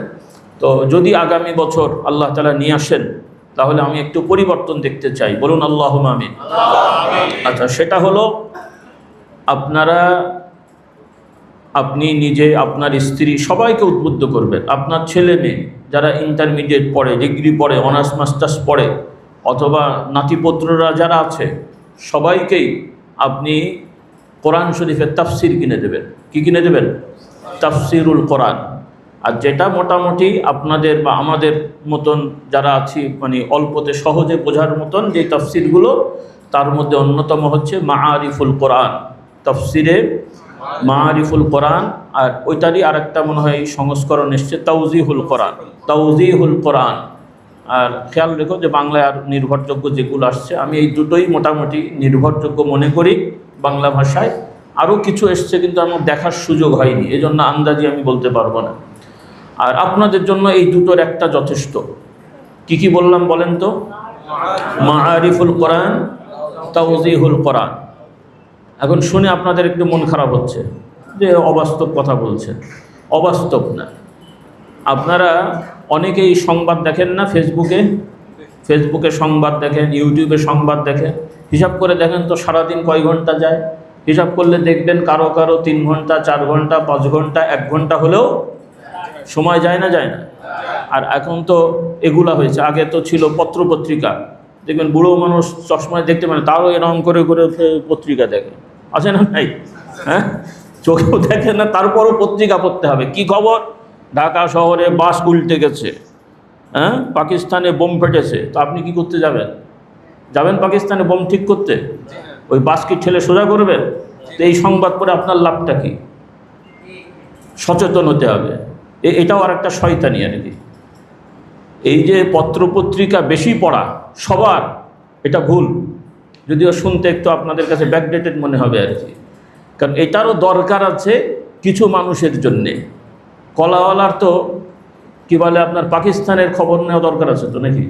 কথা বলেন। হ্যাঁ, আফগানিস্তানের খবর নেওয়া দরকার আছে তো, আমেরিকার খবর দরকার আছে তো, মুদিওয়ালার তো ওগুলো দরকার আছে তো নাকি? দরকার আছে। বাংলাদেশের যারা বিভিন্ন গোয়েন্দা বিভাগের আছে, প্রশাসনের লোক আছে, বিভিন্ন প্রশাসনেরও সবার দরকার নেই, যার যেটা দরকার। এইখানে আমরা ইসলামের শিক্ষাটাকে ভুলে গেছি। ইসলামের শিক্ষা হলো, আল্লাহ নবী শিক্ষা দিয়েছেন, একজন ইমানদার মুমিনের সুন্দর ইসলাম হলো যেটা তার বিষয় নয় ওই বিষয়ে সে সময় ব্যয় করবে না, জড়াবে না। বলুন সুবহানাল্লাহ। তাহলে আগেই আপনার নিজের অবস্থানটা ঠিক করেন। আপনি কি, আপনার কাজ কি, আপনার কাজ কি, ওর মধ্যে আপনি থাকেন, তাহলে ভালো কিছু করতে পারবেন। যেটা আপনার কাজ নয় ও কাজ করলে কি হবে? আপনার আসল কাজ কি হবে? আসল কাজই হবে না। এই যে আপনারা হিসাব করে দেখেন, সারাদিন, আজকে বললাম তো, কালকে থেকে 1 সপ্তাহ একটু নিজে দেখেন তো রুটিন করে যে আমি কি বললাম। সকালবেলায় থেকে এই সারা দিন রাতে ফালতু সময় কত ঘন্টা নষ্ট করেছেন একটু ভালো করে খবর নিয়ে দেখেন। অনেক সময় গেল এভাবে আমরা নষ্ট করছি, কিন্তু আমরা পারি না তা না। এই আমরাই কিন্তু দেখেন, আবার যখন সিস্টেমে চলে আসি কি হয়? আলহামদুলিল্লাহ সবাই আপনারা রমজানে রোজা রাখেন এবং অধিকাংশই মাশাআল্লাহ তারাবি পড়েন, এবং অনেকেই আছেন খতম তারাবি পড়েন, আছেন না? খতম তারাবি পড়েন। খতম তারাবি সাধারণত 27 রাতে হয়। 27টা রাতে। কত রাতে? 27টা রাতে। কি সারা রাত দেবে? 10-12 ঘন্টা প্রতিদিন। ম্যাক্সিমাম কত? 1.5 ঘন্টা, মানে এই ফরজ টরজ সব মিলিয়ে 2 ঘন্টা। তাহলে 27টা রাতের এক রাতে 2 ঘন্টা করে সময় ব্যয় করে 27 রাতের মধ্যে পুরো 30 পারা কোরআন কিন্তু শুনে শেষ করে ফেলেছেন দাঁড়িয়ে দাঁড়িয়ে। না পারলেন কোথায়? তাহলে উদ্যোগ হয়েছে, খেয়াল হয়েছে, পেরে ফেলেছেন। ভালো কাজ এটা। কিন্তু আমরা অনেকেই আছি 70 বছর, 65 বছর, 60 বছর, 50 বছর, 30 বছর, 40 বছর, এত বছরের মধ্যে এত পত্র পত্রিকা পড়লাম, ম্যাগাজিন পড়লাম, এই করলাম, সেই করলাম, গল্পের বই অনেকে পড়েছেন, হ্যাঁ, অমকের উপন্যাস, তমকের উপন্যাস, হিসাব করলে দেখবেন কয়েক হাজার পাতা।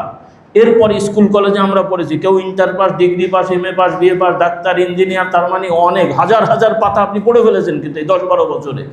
আর এত বছর বয়সে এত হুজুরের পেছনে ঘুরলেন, এত ইসলামী দলের সাথে থাকলেন, কয়জন লোক বলতে পারবেন আল্লাহর কালাম পুরোটা অন্তত সামান্য সংক্ষেপ ব্যাখ্যা সহ কোরআন এই বয়সে শেষ করেছি? এটা কি অসম্ভব ছিল? হ্যাঁ, এটা দরকার ছিল না। আপনার মনে করেন দরকার কি এগুলো? তো হুজুরদের দরকার। আচ্ছা, হুজুররা কজন বলেছে?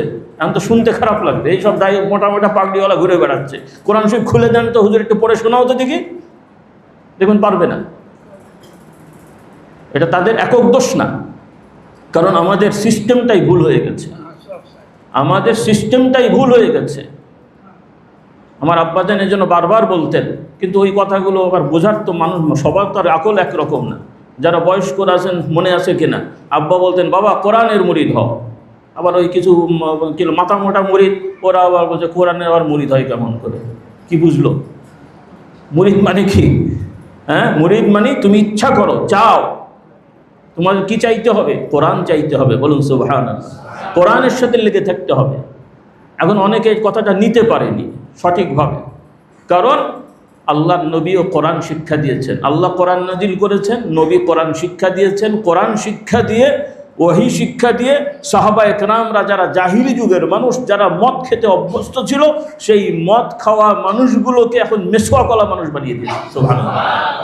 হ্যাঁ, যেই সমাজে ব্যভিচার একটা সাধারণ জিনিস ছিল, জাহিলি যুগে একজন মহিলা নির্জনে যাওয়াটাই বিপদের অবস্থা ছিল, ফিরে আসতে পারবে ভালোভাবে তার কোনো নিশ্চয়তা ছিল না। সেই সমাজে আল্লাহ রসুলের হাতে বায়াত হয়ে এই মানুষগুলো মুসলমান হওয়ার পরে এমন হলেন যে একজন মহিলা পাশ দিয়ে হেঁটে গেলেও মানুষ গেল না, ছাগল না ভেড়া গেল, সে কিছু অনুভবই করে না, সুবহানাল্লাহ, ফিরেও তাকায় না। বলুন না সুবহানাল্লাহ। এইরকম মুসলমান হলেই তো বাবা কোরআনের আলো জ্বলবে, নাকি বলেন? নাকি আপনারা মিছিল করতে করতে বিড়ি টানবেন আর কোরআনের আলো জ্বালাবেন, মিছিল শেষ হয়ে গেলে বাড়ি চলে যাবেন নামাজ না পড়ে, কোরআনের আলো জ্বলে গেল? কথা বলেন, এভাবে কোরআনের আলো জ্বলে? 30 বছর ধরে কোরআনের মিছিল করে বেড়াচ্ছে, বউকে এখনো বোরখাটাই পড়াতে পারে নাই, মেয়েটাকে এখনো শুদ্ধ করতে পারে নাই, তাহলে কি শিখলোটা কি? হেদায়েত আল্লাহ তাআলা দেবেন, কিন্তু চেষ্টা থাকতে হবে কিনা? চেষ্টা থাকতে হবে কিনা? তাহলে আমি কিন্তু শুধু মুখস্থ কথা বলছি না, একদম প্র্যাকটিক্যাল কথা বলছি।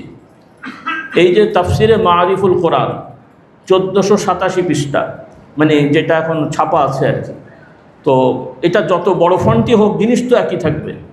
তাহলে আমি হিসাব করে দেখেছি প্র্যাকটিক্যালি যে প্রতিদিন যদি আধা ঘন্টা করে, কত ঘন্টা? আধা ঘন্টা করে যদি মনোযোগের সহিত পড়েন তাফসির সহ, তাহলেও 1 বছরও লাগবে না, বড় জোর 1 বছরে পুরো কোরআন তাফসির সহ শেষ করা সম্ভব। বলেন না সুবহানাল্লাহ। যদি আধা ঘন্টা করে প্রতিদিন হয়, মানে তাও লাগবে না, হিসাবে আপনার 8-9 মাসে সম্ভব, কিন্তু 12 মাসে আমি ধরে নিলাম, 2-1 দিন বাচ্চার যেতে পারে। তাহলে আমি একটু দেখতে চাইবো, আজকে যারা শুনছেন অনেকে তো মাশাআল্লাহ বাংলা পড়তে জানেন, আর পড়তে আমরা কষ্ট হলেও শুনতে তো পারবো না, কি বলেন? আমরা 5 জন যদি যুক্তি করি, বন্ধুরা পরিচিত, যে ভাই আসেন, এখন সময় নেই, আমরা একটা রুটিন করে ফেলি। অন্য জায়গায় সমস্যা হলে আপনার বৈঠকখানায়, ঘরে হোক, মসজিদে হোক, বারান্দায় হোক, মসজিদগুলোতে এখন মাশাআল্লাহ উন্মুক্ত আছে, আপনারা 2-4 জন মিলে তাফসিরুল কোরআনগুলো নিয়ে এসে মসজিদে 5 জন বসে পড়েন, 10 মিনিট একজন পড়বে, আপনারা শুনবেন, আরেকজন পড়বে, শুনবেন। যেমন ছোট আমরা স্কুল লাইফে বা পড়াশোনা করেছি, এটা কি অসম্ভব কাজ? অসম্ভব কাজ। তবে মাঝে মাঝে কিছু বোঝার কষ্ট হতে পারে, সেক্ষেত্রে ইমাম খতিবরা তো আছেন, আপনি ওখানে দাগ দিয়ে রাখেন, পেন্সিল দিয়ে, মানে কি বলে, কাগজ দিয়ে রাখেন, এরপরে হুজুরকে জিজ্ঞেস করেন যে হুজুর এই জিনিসটা বুঝতে পারলাম নাকি, বুঝিয়ে দেবেন 2-1 শব্দ। কারণ তাফসিরে তো তাফসির আছে, এই যে যারা তাফসির করে ওনারা তো বই পড়েই করে, ওইটা হয়তো নিজের ভাষায় সে ব্যক্ত করে, কাজে এখানে কঠিন ভাষা খুব বেশি একটা নাই। তো আমি এটা বলতে চাচ্ছি কেন, অনেকের হয়তো মনে করবে যে আবার নতুন জিনিস শুধু চালু করলেন কেন। আমি কিন্তু নতুন জিনিস বলি নাই, এটাই আমাদের আদি ছিল, হারিয়ে গেছে। আদি ছিল, হারিয়ে গেছে, হারিয়ে যাওয়া জিনিস, এটা নতুন জিনিস না। কারণ রাসূলুল্লাহ সাল্লাল্লাহু আলাইহি ওয়াসাল্লাম বললেন, সাহাবারা দেখেন কিসের মজলিস করতেন, এই এখনও দেখবেন মদিনা শরীফে চালু আছে, মক্কা শরীফে চালু আছে। ওখানে যেহেতু হাজার হাজার মানুষ নিয়মিত নামাজ পড়ে, ওখানে বিভিন্ন ক্লাস আছে, কেউ তাফসিরের ক্লাস নেন, কেউ হাদিসের ক্লাস নেন, কেউ ফিকহের ক্লাস নেন। পুরো মসজিদে প্রায় 7-8 জায়গায় বিভিন্ন কেতাব কেন্দ্রিক, বিষয় কেন্দ্রিক হুজুররা আছেন, তারা ওই মাগরিব থেকে এসে আলোচনা করেন, মানুষ উন্মুক্ত যে শোনে। হ্যাঁ, আমি নিজে বুখারী শরীফ পড়েছি একটা মসজিদে, রিয়াদে, সৌদি আরবের রিয়াদে। আমার ছাত্র ভাই কারা ছিলেন, ইউনিভার্সিটিতে তো পড়েছি, কিন্তু ওইটা ছিল ফজরের পরে, কোনো একজন শায়েখ পড়াতেন, কোনো বড় মানে আলেম মানুষ, ইউনিভার্সিটিরও টিচার, মসজিদেরও তিনি নিয়মিত ইমামতি করতেন। আর তার ক্লাসটা হতো, আপনাদের কষ্ট হচ্ছে, এই আর কয়েক মিনিট বলে শেষ করে দেবো সময়। তার ক্লাসটা হতো ফজরের পরে। তো আমার শ্রদ্ধেয় ওস্তাদ ডক্টর আব্দুল্লাহ জাহাঙ্গীর রহমতুল্লাহ আলাইহি, আমাদের ভগ্নিপতি, ওনার নেতৃত্বে তো ওনার গাইডেন্সে আমি পড়াশোনা করতাম। উনি আমাকে আব্বা হুজুরের কাছ থেকে বলে নিয়ে গেছিলেন, উনি ভর্তি করে দিলেন। তো আমি হোস্টেলে থাকতাম না, বাসায় থেকে যাওয়া আসা করতাম। তো পরে ওনার গাড়ি নিয়ে আমি ফজরের সময় ওই আমাদের আবাসিক এলাকার মধ্যেই ছিল, তো তখন তো বয়সও কম, তো ওনার গাড়ি নিয়ে ফজর ওখানে যেয়ে পড়তাম আর ওই ক্লাসে বসতাম। তো ওই ক্লাসে আরও আমাদের বড়রাও ছিল, বয়স্ক লোকেরাও বিভিন্ন কাজ করে, মানে আগে পড়াশোনা করেছে, এখন সুযোগ নেই, এরাও এসে ওই হাদিসের কেতাব পড়তো, বুখারী শরীফ পড়তো, উনি বুখারী পড়াতেন। আর ঘটনাক্রমে ওনার এক খাদেম ছিল মসজিদ, মানে উনি কয়েক মসজিদে ইমামতি করতেন, তো উনি যেখানে যেতেন ওই খাদেমও সেখানে যেত। তো ওই একটা বয়স্ক লোক, কালো পাড়া, কোন দেশের, মানে ইথিওপিয়া বা ওই রকম একটা দেশের, তো ওই খাদেমও, সে আরবি ভাষা জানে ভালো, সেও ওই হাদিস পড়তো, খাদেমও বুখারী শরীফ পড়তো। পরে কথা প্রসঙ্গে জানলাম সম্ভবত 6 বার না 5 বার ওই খাদেমের ওই মজলিসে বসে বসে বুখারী শরীফ খতম হয়ে গেছে। মৌলানা সাহেব না কিন্তু, মানে আমাদের দেশের মৌলানা না, মসজিদের খাদেম ওই হুজুরের দর্শে বসে থেকে থেকে প্রায় 6-7 বার বুখারী খতম হয়ে গেছে তার। বলেন না সুবহানাল্লাহ। তাহলে ওই অল্প অল্প করে গেলে কচ্ছপের গতি যদি ঠিক থাকে দেখা যাবে জায়গায় পৌঁছে গেছে, কিন্তু আমরা এই খরগোশের মতো লাফাই, তারপরে কি হয়, জায়গা পিছনে পড়ে যায়। খরগোশ লাফাতে পারে ঠিকই, কিন্তু জায়গা মতো কনসালটেশন রাখতে পারে না, যার কারণে ওই খরগোশ আর কচ্ছপের গল্পটা আপনাদের মনে আছে মনে হয়। তাহলে আমরা ওই লাফালাফি না করে কাজের সময় কাটাই। তো সেজন্যে আজকের এই মাহফিলে বিভিন্ন ধারার আপনারা আছেন, কেউ দরবারকে পছন্দ করেন, কেউ দরবার কেন্দ্রিক বিষয় পছন্দ করেন, অনেক রকম থাকতেই পারে, হয়ে গেছে আমাদের সমাজে, যে সত্য কথা। কিন্তু আমার অনুরোধ, কে কোনভাবে ইসলাম মানছেন সেটা আপনার ব্যক্তিগত ব্যাপার, তবে আমার অনুরোধ সবাই হুজুরের মুরিদ হন অথবা মুরিদ না হন, বা কোনো ইসলামী দলের সাথে থাকেন অথবা এমনি থাকেন অথবা গতানুগতিক বিভিন্ন দলের থাকেন, যে যেই অবস্থায় থাকেন, মুসলমান হিসেবে আমরা কি বিশ্বাস করি, কবরে প্রশ্ন হবে না হবে না, হাসরে হিসাব হবে না হবে না, ওইটার জন্য একটু প্রস্তুতি নেন, ওইটার প্রস্তুতিটা নেন। আর কবরে প্রশ্ন শুধু এমন নয় যে শুধু আপনারা উপর থেকে বলে দেবেন আর নিচেও পেরে যাবে নাকি। ওই সেন্টার পরীক্ষা যেমন বাইরে থেকে নকল সাপ্লাই দেওয়া হয়, এখন মনে হয় কবরের বাসীকেও নকল সাপ্লাই দিয়ে জান্নাতে পাঠাচ্ছে, ব্যবসা বেরকম আর কি হবে। তাহলে কি হবে, যারা আল্লাহ রসুলের আদর্শ দুনিয়ায় বুঝে শুনে মানবে, তারা আল্লাহ রসুল সাল্লাল্লাহু আলাইহি সাল্লামকে কবরে তাকে দেখানো হবে, দেখেই তারা চিনে ফেলবে, তারা উত্তর দিতে পারবে, আল্লাহ তাআলা তাদের মুক্তির ব্যবস্থা করে দেবেন। কারণ হাদিস শরীফ এসছে আল্লাহ তাআলা রাসূলুল্লাহ সাল্লাল্লাহু আলাইহি ওয়াসাল্লামকে কবরে দেখাবেন, বলুন সুবহানাল্লাহ। আল্লাহ তাআলা যেভাবে চান। এখন তো প্রযুক্তির কারণে অনেক জিনিস আমরা বুঝি যে অনেক জিনিসই সম্ভব, যেটা আগে আমরা তবে আমরা এই প্রযুক্তি দিয়ে বিশ্বাস করি না, আমরা বিশ্বাস করি আল্লাহর পক্ষ থেকে আল্লাহর নবী যা বলেছেন সেটা আমাদের গতানুগতিক সিস্টেমের মধ্যে না আসলেও সেটা সত্য এবং সম্ভব, বলি আলহামদুলিল্লাহ। কারণ ইমানদারের বৈশিষ্ট্য হবে ইউমিনুনা বিল গায়ব ওয়া ইউকিমুনাস সালাহ। এখন আমি এই কোরআনের কথা কেন বললাম, বলার উদ্দেশ্য হলো যে পড়ার উদ্দেশ্য পণ্ডিতি না।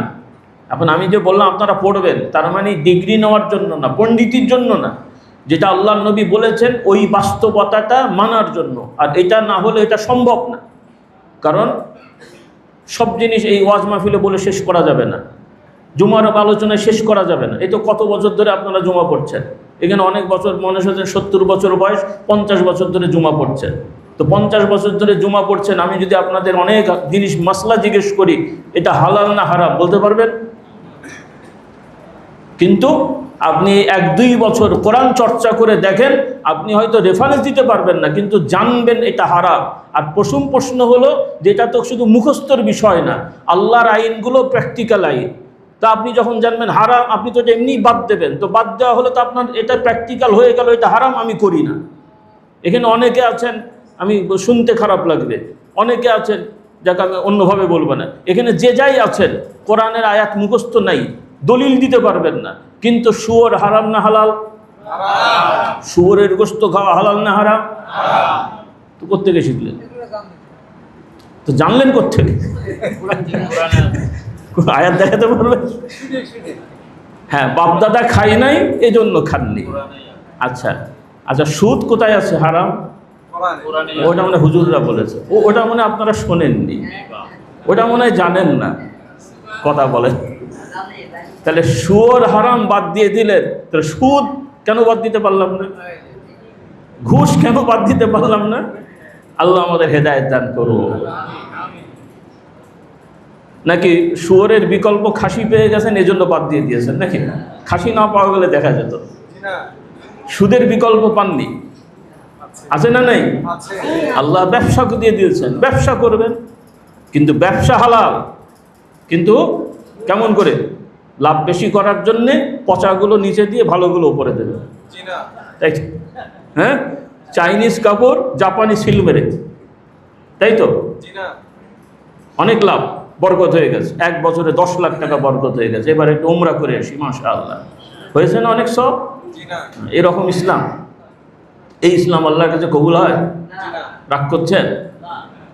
মক্কা দেখা কি ফরজ সবার জন্যে? আপনার হালাল টাকায় যেতে পারলে আলহামদুলিল্লাহ, হালাল টাকা নেই, যেতে পারেন নাই, আপনাকে যাওয়া লাগবে না, লাগবে না। পৃথিবীর কোটি কোটি মানুষ মক্কা শরীফ যাবে না, তার মানে কি জান্নাত যাবে না? যাওয়ার আকাঙ্ক্ষা থাকবে, ঠিক আছে যাবেন, কিন্তু হালাল টাকা দিয়ে যাবেন। আল্লাহ আমাদেরকে তৌফিক দান করুন। কিন্তু মানুষকে ধোঁকা দিয়ে ব্যবসার নামে ইনকাম করে সেই টাকা দিয়ে হজ উমরা করে মাদ্রাসা মসজিদে দান করলে এগুলো দ্বারা সওয়াব হয় না রে বাবা, নাকি জোর করে হবে? আচ্ছা হলে সেটা আমার সমস্যা কি? আল্লাহ যদি আপনার নাউজুবিল্লাহ আপনার তেজ দেখে দিতে বাধ্য হয় তো আমাদের কি করার আছে? নাউজুবিল্লাহ, হ্যাঁ, নাকি আমরা এমন বলবো আল্লাহ দিতে বাধ্য? নাউজুবিল্লাহ। আল্লাহ বলেছেন তিনি কবুল করেন না। আল্লাহ রাসূল সাল্লাল্লাহু আলাইহি ওয়াসাল্লাম বলেন যে আল্লাহ তাআলা নিজে পবিত্র, ভালো, তিনি পবিত্র বিষয় ছাড়া কবুল করেন না। আল্লাহর নবী বলছেন। আল্লাহ তাআলা আমাদেরকে হেদায়েত দান করুন, বলুন আল্লাহুম্মা আমিন। এই জন্যে আমরা যেটা বলছিলাম, রাসূলুল্লাহ সাল্লাল্লাহু আলাইহি ওয়াসাল্লাম বলেন মান ক্বারাআল কুরআন ফাস্তাযহারাহু ওয়া আহাল্লা হালালাহু ওয়া হাররামা হারামাহু আদখালাহু আল্লাহুল জান্নাহ। তাহলে আল্লাহ রাসূল সাল্লাল্লাহু আলাইহি ওয়াসাল্লাম বললেন যারা কোরআন পড়ে, কোরআন শিক্ষা গ্রহণ করে, কোরআনের শিক্ষাকে সমাজে প্রচার প্রসার করে এবং কোরআনে আল্লাহ যা হালাল করেছেন সেও সেটাকে হালাল সাব্যস্ত করে, আল্লাহ যা হারাম করেছেন সেও তার জীবনে এটাকে হারাম হিসেবে সাব্যস্ত করে, আল্লাহ তাআলা তাদেরকে জান্নাত দান করবে। তাহলে এখন যখন কোরআন পড়বেন, আল্লাহ ওখানে হালাল করেছেন, আপনি বিশ্বাস করবেন হালাল, ওর উপরে দৃঢ় হয়ে যাবেন। আল্লাহ বলেছেন এটা হারাম, আপনি বিশ্বাস করবেন আল্লাহ যেহেতু হারাম করেছেন আমি এটার মধ্যে নাই। হ্যাঁ, যদি ওজরের মশলা হয় সেখানে আবার তো মশলা বলাই আছে, সেখানে মশলা বলাই আছে। আল্লাহ তাআলা বলেছেন মদ হারাম, এরপরে মৃত পশুর মানে যে পশুকে জবাই ছাড়া মারা হয়েছে, পিটিয়ে মারা হয়েছে, ওপর থেকে ফেলে দেওয়া হয়েছে, এই রকম জিনিসগুলো আল্লাহ তাআলা বলছেন হারাম। তবে যদি কোনো ব্যক্তি এমন অবস্থায় হয় যে কোনো খাবার দাবার নেই, ওই খাবারটা ছাড়া কোনো খাবার নেই, আর তার এমন অবস্থা যদি এখন না খেয়ে থাকে তাহলে সে মরে যাওয়ার ভয় আছে বা অসুস্থ হয়ে সেন্সলেস হয়ে যাওয়ার ভয় আছে। কাজেই বেঁচে থাকার জন্য শক্তিকে, শরীরে একটু শক্তি দেওয়ার জন্য যদি ওই মরা পশুর গোশত খেতে হয়, অথবা পানি টানি কিচ্ছু নাই, যদি মদ একটু গ্লাসে বা বোতলে থাকে, এক চুমুক দিলে একটু গলাটা যদি একটু শুকনোটা চলে যায় বেঁচে থাকার স্বার্থে, আল্লাহ তাআলা বলছেন তখন ওইটা তার জন্য কোনো পাপ নেই। বলুন সুবহানাল্লাহ। হ্যাঁ, তবে আপনারা এখন এমন অবস্থায় আছেন সুদ ছাড়া সব না খেয়ে মরে যাবেন, তাই তো নাকি? ঘুষ ছাড়া সব না খেয়ে মরে যাবেন, না হলে এগুলো চলছে কেন? এরপরে কিছু লোক মানে মাতলামি না করলে দেশ তো ঠিক থাকবে না, এজন্য বোতলকেও সরকারিভাবে লাইসেন্স দেওয়া হচ্ছে। এনারা লাইসেন্স প্রাপ্ত মাতাল, আপনারা কিছু বলতে পারবেন না, অনারারি মাতাল। হ্যাঁ, অনারারি মাতাল তো প্রশাসন থেকে লাইসেন্স দেওয়া হবে, এরপরে বিক্রি করার লাইসেন্স দেওয়া হবে। কারণ এই ধরনের কিছু মাতাল না থাকলে দেশ ঠিক থাকে?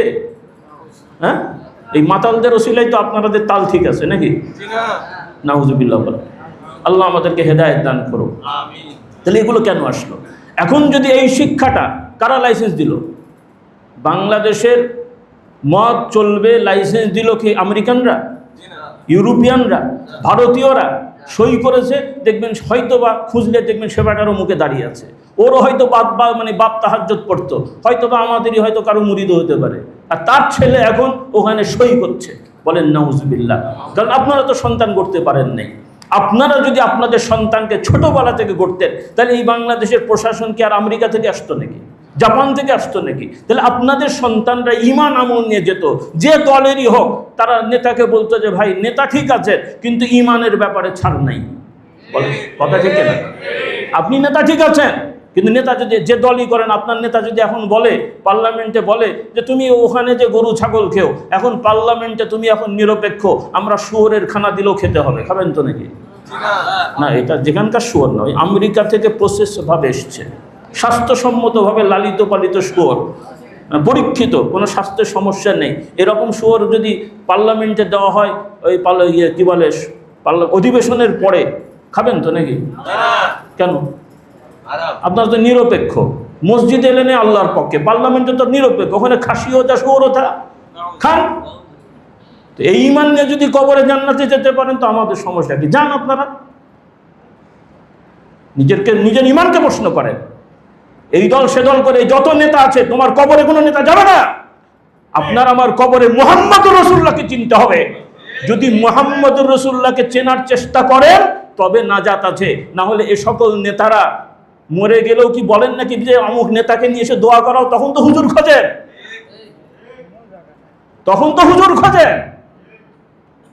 কাজেই আল্লাহওয়ালাদের সাথে থাকতে হবে। এই সমস্ত লম্পট বাটপার নেতাদের পাল্লায় পড়লে দুনিয়াটাও বরবাদ হতে হবে, আখিরাতও বরবাদ হতে হবে। সেজন্য অনুরোধ করি, কোরআনের সাথে লেগে যাও। আমাদের যারা ভক্ত মুরিদেরা আছো, শুধু হুজুরের জীবনী খুঁজে বেড়াচ্ছে, পড়েন না রে বাবা জীবনী। উনি জন্মেছেন, মরে গেছেন, অমুক জায়গায় থেকেছেন, ইবর আপনার লাভটা কি হবে? কোরআন পড়তে চায় না, হাদিস পড়তে চায় না, ফিকহ পড়তে চায় না, শুধু এই আগলুম বাগলুম ফালতু জিনিস পড়ে বেড়াবে। আবার তদবিরের নামে অনেকে আছে দুনিয়ার জালিয়াতি জিনিস তারা পড়ে বেড়াবে। কারণ কোরআনের আয়াত পড়তে পারো না, হাদিসের দোয়া পড়তে পারো না। অধিকাংশ তদবির কারো হচ্ছে, এগুলো সব হচ্ছে জাদুকর। খুব সাবধান করে দিই যারা তদবির করো বিভিন্ন বই থেকে, কারণ অনেক তদবিরের নামে শিরকি কথাবার্তা আছে, তুমি না জেনে এগুলো করছো। আর যদি জেনে বুঝে করো তোমার ঈমান নষ্ট হয়ে গেছে। কারণ জাদু করা হারাম এবং শিরক। জাদু করা কি হারাম এবং ততক্ষণ পর্যন্ত জাদু কার্যকর হবে না যতক্ষণ সেই জাদুকর শিরক না করবে। এই জন্য বহু তদবির কারক জাদুকর এবং তাদের ঈমান নেই। বিশেষ করে যারা আরেকজনের ক্ষতি চায়, বিশেষ করে যারা অমুকের নাম দিয়ে তমুকের এই করি যেন বিবাহটা বিচ্ছেদ হয়, যেন বিবাহটা না হয়, যেমন ওর সাথে গন্ডগোল লাগে, এই ধরনের তদবির। ওরা তো তদবির নামে বলে, এটা তদবির না, জাদু। আর এই কাজ করতে গেলে তাকে শিরক করতেই হবে, শিরক করতে হবে। আর যে শিরক করে সে মুশরিক। এই জন্য ইসলামী শরিয়া মোতাবেক তথ্য প্রমাণ সহ যদি এইরকম তদবিরকারক ধরা পড়ে, তাকে প্রথমে তওবার হুকুম দেওয়া হয় এবং পর্যবেক্ষণ করা হয়। যদি শরিয়া আইন চলে, যদি সে তওবা করে ফেরত আসে ভালো, আর না হলে সর্বশেষ তার শাস্তি হলো মৃত্যুদণ্ড। আল্লাহ আমাদেরকে সঠিক জ্ঞান দান করুন। তো অনেক কথা বলে ফেলেছি, আরও কম বলার ইচ্ছা ছিল। তো আমার অনুরোধ, যদি আগামী বছর আবার আল্লাহ নিয়ে আসেন, কিছু ভাই আমি দেখতে চাইব। শতভাগ তো পাবো না বা হবে না, এটা আমিও জানি। অন্তত কিছু ভাই আমি দেখব আমার এই মুরব্বী বয়োজ্যেষ্ঠ মধ্যম বয়সী যুবকদের মধ্যে, যে পরিপূর্ণ না হোক অন্তত বলবেন যে আলহামদুলিল্লাহ আমি এক বছরে দু একজন হয়তো শেষ করবেন তাফসিরুল কোরআন পড়ে, দু একজন হয়তো 10 পারা পড়বেন, 15 পারা, 20 পারা, 1 পারা হলেও এসে বলবেন যে হুজুর শুরু করেছিলাম 10 পারা পড়েছি, 1 পারা পড়েছি, একটু আমি দেখতে চাই। তাহলে মনটা একটু ভালো লাগবে যে আপনারা কথাটা শুনছেন। আল্লাহ কবুল করুন, বলেন না আল্লাহুম্মা আমিন। আমাকে দেখানোর জন্য না, আপনার নিজের ফায়দার জন্যে। তাহলে যখন তাফসির পড়বেন আপনি নিজেই তো দেখবেন আল্লাহ বলেছেন এটা হারাম, আপনি ওটা বাদ দিয়ে ফেলেন। আপনি দেখবেন এটা ফরজ, সবার জন্য তো সব ফরজ না। যেমন জাকাতের আয়াত পড়বেন, দেখবেন যে হ্যাঁ জাকাত আল্লাহর বিধান, তবে আমার উপরে ফরজ না, আমি দেব না, মানে দেওয়া আমার জন্য জরুরি না, জেনে রাখলেন। আবার যখন সুযোগ হবে দেবেন। আবার অনেকে আছে দেবও না, নেবও না। আবার দু একজন দেখবেন আমি তো এর মধ্যে পড়ি, আমি এবার নেবো, তাহলে ওই ব্যাটাকে ধরি, বড় লোকে ভাই আমি কিন্তু গরিব মানুষ, জাকাত দেন, ঠিক আছে, হ্যাঁ বলি আলহামদুলিল্লাহ। তবে আমরা যারা জাকাত দেবো আমাদের খেয়াল রাখা উচিত, আমাদের কাছে চাওয়ার আগেই আমরা দেখে দেখে খুঁজে খুঁজে আমাদের আত্মীয় স্বজন পাড়া প্রতিবেশীর মধ্যে যারা এই ধরনের জাকাত নেওয়ার মতন, আমরা তাদের কাছে সসম্মানে পৌঁছে দেবো তাদের আমানত। বলুন সুবহানাল্লাহ। জাকাত কিন্তু আমার সম্পদ না, এটাও শিখতে হবে। কারণ যখন কোরআন পড়বেন তখন আপনিও শিখে যাবেন যে আপনার বাড়িতে সব আপনার না, আপনার বাড়িতেও, আপনার দোকানেও, আপনার পকেটেও অনেক টাকা আছে যেটা আপনার না, আল্লাহ আপনাকে দিয়েছেন, আর একজনের জিনিস রাখতে দিয়েছেন। হ্যাঁ, কোরআন শরীফ আল্লাহ বলছেন ওয়াফি আমওয়ালিহিম হাক্কুল লিসাইলি ওয়াল মাহরুম, সুবহানাল্লাহ বলেন। ইমানদারদের বৈশিষ্ট্য হলো সে বিশ্বাস করবে আল্লাহ তাআলা আমাকে সম্পদ দিয়েছেন, তবে এই সম্পদের নিয়ম অনুযায়ী এত ভাগ, এটা গরিব অসহায়ের অধিকার আল্লাহ আমাকে দিয়েছেন, এখন তার কাছে পৌঁছে দিতে হবে বছরের শেষে। হ্যাঁ, এটা আমি বানিয়ে বলছি না, এটা ইসলামের শিক্ষা। সাহাবা একরামরা এভাবে ইসলাম শিখেছেন, আমাদের বড় বড় বুজুর্গরা এভাবে ইসলাম শিখেছেন। গরিব মানুষ আসলে মনে করেন না যে সে সাধারণত কিছু টাকা রাখবেন, যাকাত অনুদান দেবেন অসহায় গরিবদেরকে। রাসূলুল্লাহ সাল্লাল্লাহু আলাইহি ওয়াসাল্লাম কখনোই সাধারণত কোনো ভিক্ষুক আসলে বা কেউ চাইলে, তবে মক্কা মদিনার বা রাসূলুল্লাহ জামানার ভিক্ষুকরা বা যারা ভিক্ষা চেয়েছেন তারাও আবার আমাদের সমাজের মতন না, মানে বাটপার না। তো যাই হোক, তারপরও এগুলো কমে যাবে, এটা তো আর একদিনের সমস্যা না, এক হাতে তালি বাজে না। এগুলো যা হচ্ছে এগুলো সব মধ্যে আমরা কোনো না কোনোভাবে নিজেরাও জড়িত আছি, শুধু একতরফা না। আল্লাহ আমাদের সবাইকে হেদায়েত দান করুন। কাজে এটা সম্মিলিত চেষ্টা থাকতে হবে। তারপরেও দুনিয়ায় কি হবে না হবে, অন্তত আমি আমার ঈমান আমল নিয়ে কবরে যাব, কি বলেন? আমি আমার ঈমান আমল নিয়ে, আমরা দুইজন হেঁটে বেড়াচ্ছি, আজান হলো, একজন নামাজে গেল না, আমি গেলাম, তা আমার ক্ষতি হয়ে গেল? নাকি বলবেন ও গেল না আমি যে কি করব, নাকি ও গেল না আমি যে কি করব তাই বলবেন? ওকে বলবেন আসলে ওর ভালো, না আসলে ওর ব্যাপার, আমি আমারটা নিয়ে যাব। হ্যাঁ, এই জন্য আমি অনেক সময় উদাহরণ দিয়ে বলি যে একটা মাছ আছে, আপনারা চেনেন, পুকুরে থাকে এবং অনেক সময় কাদার মধ্যে ঢোকে, কিন্তু গায়ে কাদা লাগে না। কি মাছ বলে? আচ্ছা, ও এক এক দেশে। তাহলে ও কাদার মধ্যে গেলেও গায়ে কাদা লাগে না। আমরাও এই সমাজে থাকবো ঠিকই, কিন্তু ইমানদার এমনভাবে থাকবে, সে তো অন্যায় অপরাধ। কারণ পায়ের মাছ যদি চিন্তা করে, মাছেরা যদি চিন্তা করে পুকুরে কাদা রাখবো না, কেমন হবে? সব কাদা কি সাফ করতে পারবে নাকি? তো এখন সমাজে কিছু অপরাধ সব দেশেই কম বেশি থাকবে, মক্কা মদিনায় নাই সেটা না, তবে সেটার পরিমাণ অনেক কম। তো আমাদের সমাজেও অনেক অন্যায় অপরাধ হয়, কিন্তু আমরা যদি নিজেদেরকে সেফ রাখার চেষ্টা করি, আল্লাহকে ভয় করে, আল্লাহর আইন মেনে, আল্লাহ তাআলা তো সাধ্যের বাইরে কিছু দেন নাই। আপনি আল্লাহর আইন সহজ। অনেকে যদি মনে করে যে হুজুররা যেমন বলে রাস্তায় চলা যাবেন, হাঁটা যাবেন, এগুলো ভুল কথা। আপনি রাস্তায়ও চলবেন, দোকানদারিও করবেন, কিন্তু আপনি আপনার সীমার মধ্যে থাকবেন। দোকানদারি করছেন, মহিলা আসছে, ঠিক আছে, আপনি আপনার মতন জিনিসের দিকে তাকিয়ে বিক্রি করেন, নাকি ড্যাব ড্যাব করে তার চেহারার দিকে তাকিয়ে বসে থাকবেন? নাকি হাসবেন, খেলবেন, গল্প করবেন, কৌতুক করবেন? না, ওগুলো দরকার কি? আপনি কেনা বেচা করবেন, এই জিনিস এত দাম দিয়ে যান, চলে যান, বলে ঝামেলা শেষ। আর এখন তো নতুন নতুন সিস্টেম বেরোয়েছে, আরও সহজ, সুপার শপ, সেখানে তো অত পিছনে পিছনে ঘুরতেও হয় না। এরপরে আরও সিস্টেম বের হয়ে গেছে। কাজেই এগুলো ভুল কথা। আল্লাহর নবীর জমানায় মহিলারা ছিল না? সেখানে কি সব মুসলমান ছিল নাকি? ইহুদি খ্রিস্টানরাও তো ছিল, তারা কি সব বোরকা পরে ঘুরে বেড়াতো নাকি? তাহলে ওখানেও সাহাবা একরামরা দৃষ্টি সংযত রেখেছেন কিভাবে? কাজেই আপনারা অনেকে মনে করেন এই সমাজে সম্ভব না, এটা ভুল কথা। আপনি জানি না, মানি না, সেজন্য সম্ভব না। আপনি জানলে মানলে আল্লাহর আইন সম্ভব। আর যেটা যতটুকু আপনার সাধ্যে ওইটাই করবেন, আল্লাহ বিচার করবেন, বলি আলহামদুলিল্লাহ। সাধ্যের বাইরে তো আল্লাহ তাআলা কিছু করতে বলেন নাই। সাধ্যের বাইরে কিছু করতে মানে বলেন নাই, বা পারবেনও না। যেটা পারবেন না সেটা তো আল্লাহ বলেন নাই। তো যাই হোক, অনেক বেশি কথা বলে ফেললাম। তো আজকের মূল কথাটা হলো, আসুন আমরা মূল জায়গায় ফেরত যাই। আমরা কোরআন এবং সুন্নাহর দিকে ফেরত যাই, পড়ে আমল করি, শুনে আমল করি, শিখে আমল করি, আর ওয়াজ মাহফিলগুলোকে পরিষ্কার করি। আমরা যে যেখানে ওয়াজ মাহফিলের আয়োজন করব, যে সকল আলেমরা সত্য কথা বলেন, কথা কাজের মিল আছে, ওয়াদা ঠিক রাখেন, আখলাক চরিত্র ভালো, কোরআন সুন্নাহ মোতাবেক কথা বলেন, এই সমস্ত আলেম ওলামাদেরকে সম্মান দিয়ে তাদেরকে ওয়াজে নিয়ে আসবো। এই উল্টো পাল্টা কথা বলে সমাজে বিশৃঙ্খলা সৃষ্টিকারী এদেরকে ওয়াজের নামে নিয়ে আসলে আপনারা আমানতের খেয়ানত করেন।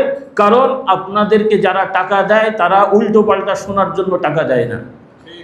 আপনারা দেখি বলেন তো, অমুক বক্তা সাহেব নিয়ে আসবো, অমুক দলের লোকদেরকে সাইজ করবে, দেখি কয়জন টাকা দেয়?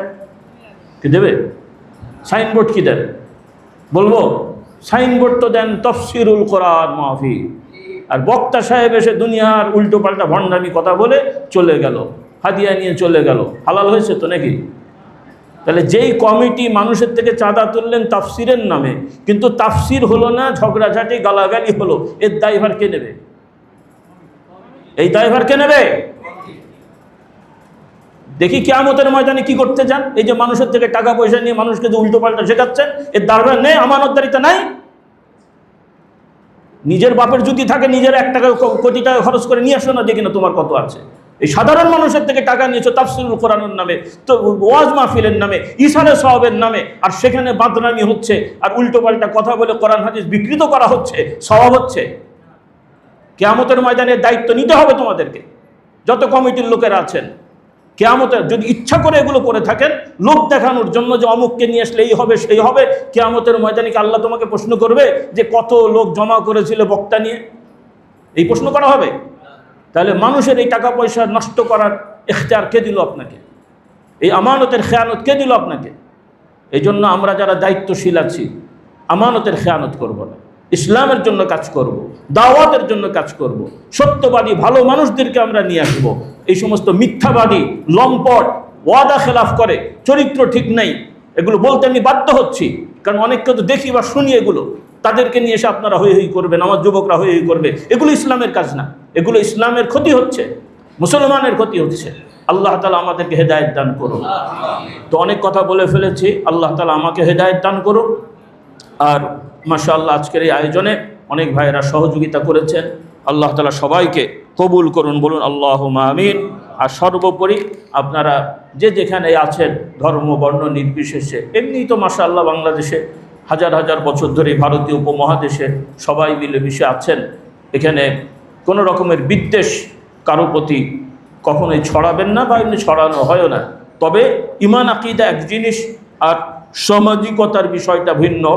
ঈমান আকীদায় দৃঢ় হতে হবে, সামাজিকতায় মানুষ হিসেবে ধর্ম বর্ণ নির্বিশেষে সবার সাথে সুন্দর আচরণ, ইনসাফ ভিত্তিক লেনদেন আচরণ, এগুলো ইসলামের শিক্ষা। আল্লাহ তাআলা আমাদের সবাইকে কবুল করুন, বলুন আল্লাহুম্মা আমিন। তো সর্বোপরি আমি আর কথা বাড়াচ্ছি না, আপনাদের হয়তো কষ্ট হলো, অনেক কথা আপনারা ভিন্নভাবে শুনতে চেয়েছেন মনে হয়, কিন্তু আমি সেটা বলতে পারিনি, সেজন্য আমি দুঃখিত। তবে আমি যেটা মনে করেছি বলা দরকার একটু বললাম। আল্লাহ তাআলা আমাদের হক কথা, ভালো কথাগুলো বোঝার মানার তৌফিক দান করুন, এবং ভুল কিছু বলে থাকলে আল্লাহ তাআলা আমাদেরকে ক্ষমা করে দেন, বলেন আল্লাহুম্মা আমিন। আর একটা বিষয়, আলহামদুলিল্লাহ আমরা তো সময় ব্যয় করি, এটা 2-1 মিনিট, সেটা হলো মুহতারাম আমাদের স্নেহের হযরত মাওলানা রাশেদ সাহেব, তিনি তো আপনাদের এখানে দীর্ঘদিন খতিব এবং আলোচনা করেন। তবে আমি যেটা চেষ্টা করছি অনেক জায়গায়, কারণ আমাদের এই যতটুকু সুযোগ আছে এটাকেই বেশি ব্যবহার করা, নতুন করে তো আমরা অনেক কিছু করতে পারবো না, কিন্তু আমাদের অনেক বিষয় আছে যেখানে আমরা চাইলে অনেক আগাতে পারি। তার একটা হলো জুমার দিনের সকাল থেকে জুমার আগ পর্যন্ত যে সময়টা, একটা বড় সময় আমরা ছুটি পাই, সরকারিভাবেও ছুটি, সামাজিকভাবেও আমাদের খুব ব্যস্ততা থাকে না, অনেকেরই, বেশিরভাগ হাতে গোনা কিছু মানুষের ছাড়া। আর নামাজের 1-2 ঘন্টা আগে তো অনেকেই প্রস্তুত থাকেন নামাজের জন্য, যদিও দেরি করে আমরা মসজিদে যাই। এই সময়টা যদি আমরা একটু কাজে লাগাতে পারি, যে সাধারণত আমাদের একটা রেওয়াজ হয়ে গেছে যে জুমার আজান হয় ওয়াক্ত একটা নির্দিষ্ট টাইমে, ওয়াক্ত এবার যখনই ঢুকুক, কিন্তু দেখা যায় জোহরের ওয়াক্ত কখনো 11:50, 11:55, 12টায়, 12:05, 10 এর মধ্যে জোহরের ওয়াক্ত হয়ে যায়। কিন্তু গতানুগতিক রেওয়াজ হলো কখনো 12:15 বা 12:30টায় আজান দেওয়া। এটা দোষ না, নাজায়েজ না। তবে আমরা যদি এই জায়গাটাকে ভালো কাজে লাগাতে পারি, যে ওয়াক্ত হওয়ার সাথে সাথে আজান দিই, ওয়াক্ত হওয়ার সাথে সাথে আজান দিলে আমরা কিছু সময় আগিয়ে গেলাম। আর সাধারণ মানুষ ঘড়ির সময় দেখলেও আজান শুনলে মসজিদে যাওয়ার প্রস্তুতিটা বেশি হয়। আর যেহেতু আমরা সচেতন, আপনারা শহরের মানুষ সচেতন, মোবাইল নাই, ঘড়ি নাই, এরকম লোক আর এখন কেউ নেই, সবাই এখন ঘড়ি দেখি, মোবাইল দেখি, বারবার ঘড়ি দেখেও 10 মিনিট দেরি করে যায়, কি বলেন? তাই তো। তো এগুলো ঘড়ি ঠিকই দেখি, কিন্তু দেরি করে যাব, আগে চলে যাব, এগুলো হচ্ছে আমাদের বদ অভ্যাস আর কি। তো যদি দেরি করে যাব তাহলে ঘড়ি আর দেখছি কী করতে। তো আল্লাহ আমাদের হেদায়েত দান করুন। এখন প্রশ্ন হলো বা বিষয় হলো, আমরা চেষ্টা করব জুমার দিনে একটু আগে আগে মসজিদে আসা। যদিও আমাদের সমাজের রেওয়াজ নাই, ওয়াক্ত হোক না আগে হোক আমরা আগেই যাব। যদি এটা বললে হয়তো 2-1 জন আসবেন, এটাও আমাদের রেওয়াজ ছিল। সাহাবায়ে কেরামরা জুমার দিনে আগে আগে মসজিদে চলে যেতেন ওয়াক্ত হওয়ার আগেই। এখনও মক্কা মদিনা শরীফের সিস্টেমটা আলাদা, ওইটা অনেকে আবার বুঝতে পারে না। তারা প্রথম আজান দেয় মূলত ওয়াক্তের আগে, আর দ্বিতীয় আজান দেয় ওয়াক্ত ঢোকার সাথে সাথে। তো প্রথম আজানের আগেও অনেকে মক্কা শরীফে চলে যায়, আর সওয়াবের নিয়তে হোক আর না হোক জায়গা পাওয়ার জন্য আগেই চলে যায় আর কি, বেশিরভাগ ক্ষেত্রে তাও সওয়াব পাবে ইনশাআল্লাহ। আল্লাহ আমাদের হেদায়েত দান করুন। তো রাসূলুল্লাহ সাল্লাল্লাহু আলাইহি ওয়াসাল্লাম জানান জুমার দিনে আগে আগে মসজিদে আসলে, মানে যে ব্যক্তি বেশি আগে আসবে, তিনটা বর্ণনা এসছে, মানে তিনটা পর্যায়ের প্রথম সময়ে যে আসবে তার আমল নামায় একটা উট দান করার সব আল্লাহ নবী আল্লাহ রাসূল দান করবেন। দ্বিতীয় পর্যায়ে যে আসবে একটা দুম্বা বা ছাগল বা এই ধরনের সব আল্লাহ তাআলা দান করবেন, সুবহানাল্লাহ। তৃতীয় পর্যায়ে একটা মুরগির কথা বলা হয়েছে। চতুর্থ পর্যায়ে একটা ডিম বলা হয়েছে, অর্থাৎ সওয়াবের পরিমাণটা মানে যত বেশি আগে আসবে তত বেশি সওয়াব পাওয়া যাবে। আল্লাহ তাআলা আমাদেরকে এই সওয়াব অর্জন করার তৌফিক দেন। তাহলে জুমার দিনে আগে আসলে একদিকে হলো আমি সওয়াব পেলাম, আর এর পাশাপাশি আমি প্রস্তাব রেখেছি আপনারা ওয়াক্ত হওয়ার সাথে সাথে যদি আজান দেন, এখন ওয়াক্ত হচ্ছে সম্ভবত 12:10 বা এরকম, তো এইরকম আজান দিয়ে যদি আপনারা 12:15 থেকে আলোচনা শুরু করেন, 12:15 থেকে 12:40 পর্যন্ত বা 35 পর্যন্ত আপনারা কোরআন শরীফ থেকে ধারাবাহিক তাফসির আয়াত পড়া হবে, অনুবাদ করা হবে, ওই আয়াতের যে ব্যাখ্যা শিক্ষা ওইটা উনি বলবেন। এটা মুখস্থ কথা না, কোরআন থেকে ধারাবাহিক। এভাবেও যদি নিয়মিত জুমা কেন্দ্রিকও যদি আধা ঘন্টা 40 মিনিট সময় আপনারা দিতে পারেন, তাহলে দেখা যাবে 5 থেকে 6 বছরে এই শুনে শুনে কোরআন খতম হয়ে যাবে। বলুন সুবহানাল্লাহ।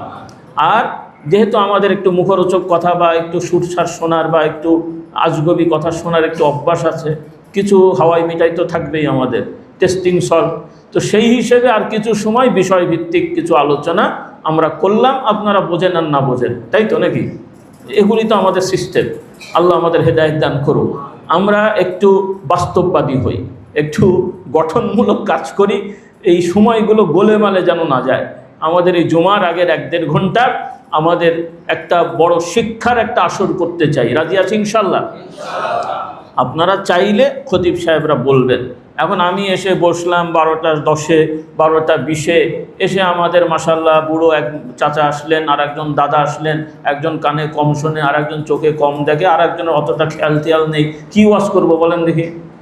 মানে ইনাদের দিকে তাকালে আর কিছু বলতে ইচ্ছা হয়, কিন্তু চাকরির খাতিরে বলতে হয় আর কি, তাই বলা হয়, তাতে আর কি হয়? তো এইভাবেই চলছে আর কি, সবই হচ্ছে কিন্তু রেজাল্ট নেই। আল্লাহ আমাদের হেদায়েত দান করুন। এভাবে আর গোলেমালে চলতে দিয়েন না, একটু বাস্তববাদী হন। নিজেরাও পড়তে পারছি না, স্কুলে পড়িনি, কলেজে পড়িনি, মাদ্রাসায় পড়িনি, এই বয়সেও বই নিয়ে পড়ার সময় নেই, একটু মসজিদের সময়টা দিই নাকি বলেন? নাকি টাকা লাগবে, পয়সা লাগবে? আল্লাহ আমাদের হেদায়েত দান করুন, বলুন আল্লাহুম্মা আমিন। টাকা পয়সা দিয়ে তো কত নাটক সিনেমা দেখছেন, কত কিছুই দেখছেন। এই যে ইন্টারনেট দেখা হয়, পয়সা খরচ হয় না? কত হাজার হাজার শত শত টাকা আপনারা নষ্ট করছেন। একটু আল্লাহর ঘরে বসার চেষ্টা করি। আল্লাহ তাআলা আমাদেরকে তৌফিক দান করুন। এভাবে আমরা, আর যেটা বললাম, আমরা আসল কোরআন হাদিসের সাথে চর্চা করি। সবাইকে আমি বলছি, এটা কোনো ভাগাভাগি নেই। আর আমাদের কাছে সকল মুমিন মুসলমান, ভুলভ্রান্তি থাকলেও সে মুমিন মুসলমান হিসেবে আমরা মহব্বত করি। ভুলটাকে ভুল জানি, অন্যায়টাকে অন্যায় জানি, কিন্তু ইমানের মহব্বত আমাদের রাখতে হবে। রাজি আছি ইনশাল্লাহ? এখন অমুকের এই ভুল খারাপ, তাহলে আমার ভুল নাই, তাহলে উনিও তো আমাকে খারাপ বলবে, তাহলে সবাই খারাপ। কে ভালো ভাই? সবাই সবার থেকে বাদ দিয়ে দেন। হ্যাঁ, সবাই সবার থেকে বাদ দেন। কে ভালো? সমাজে লোক আছে আর? কোন দলকে বলবেন? পীর সাহেবদের দরবারে সব ফেরেশতা, ওই দলের সব ফেরেশতা, ওই দলের সব ফেরেশতা।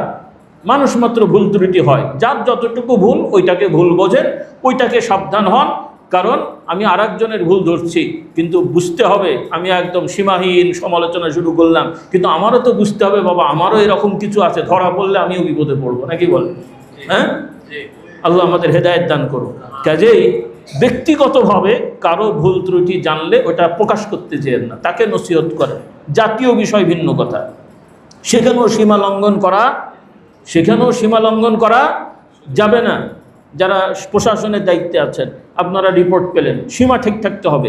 যে যতটুকু অপরাধ করেছে আপনি অতটুকুই অ্যাকশন নেবেন, এর বাইরে এটাকে বেশি বড় করে তালগোল পাকিয়ে যে যতটুকু করে নাই তাকে ততটুকু অপরাধী বানানো, এটাও আমানতের খেয়ানত, আল্লাহর কাছে ধরা পড়তে হবে। সে অন্যায় করেছে, কিন্তু তার অন্যায় যতটুকু না, আপনারা যদি তার থেকে বাড়িয়ে লিখে তাকে বেশি শাস্তির ব্যবস্থা করেন, এটা শাস্তি হবে না, এটা নির্যাতন হবে, অবিচার হবে, নির্যাতন হবে, অবিচার হবে।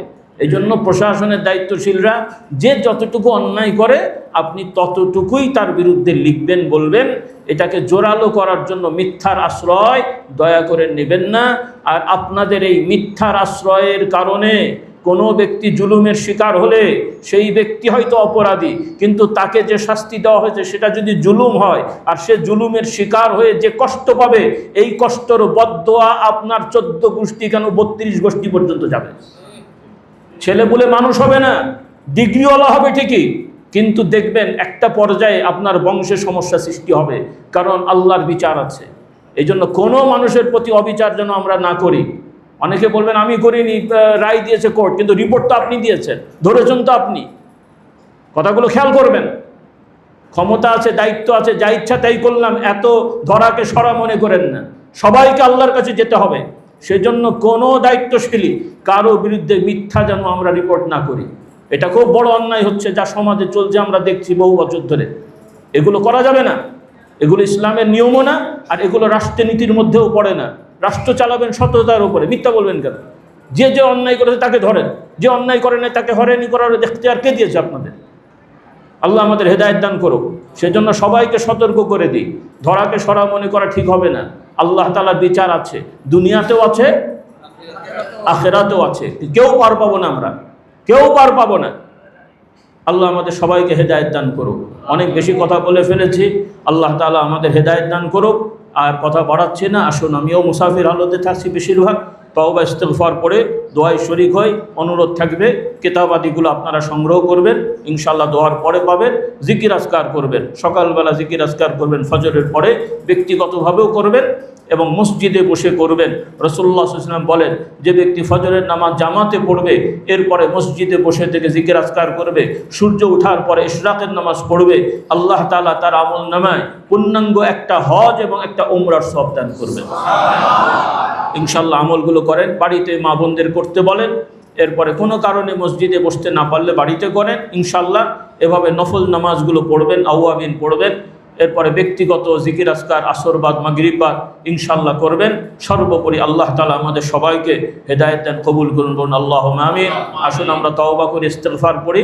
সবাই আমার সাথে পড়ুন, আল্লাহুম্মা আনতা রাব্বি লা ইলাহা ইল্লা আনতা খালাকতানি ওয়া আনা আবদুকা ওয়া আনা আলা আহদিকা ওয়া ওয়া'দিকা মাস্তাতা'তু আউযু বিকা মিন শাররি মা সানা'তু আবুউ লাকা বিনি'মাতিকা আলাইয়া ওয়া আবুউ বিযামবি ফাগফিরলি ফাইন্নাহু লা ইয়াগফিরুয যুনুবা ইল্লা আনতা।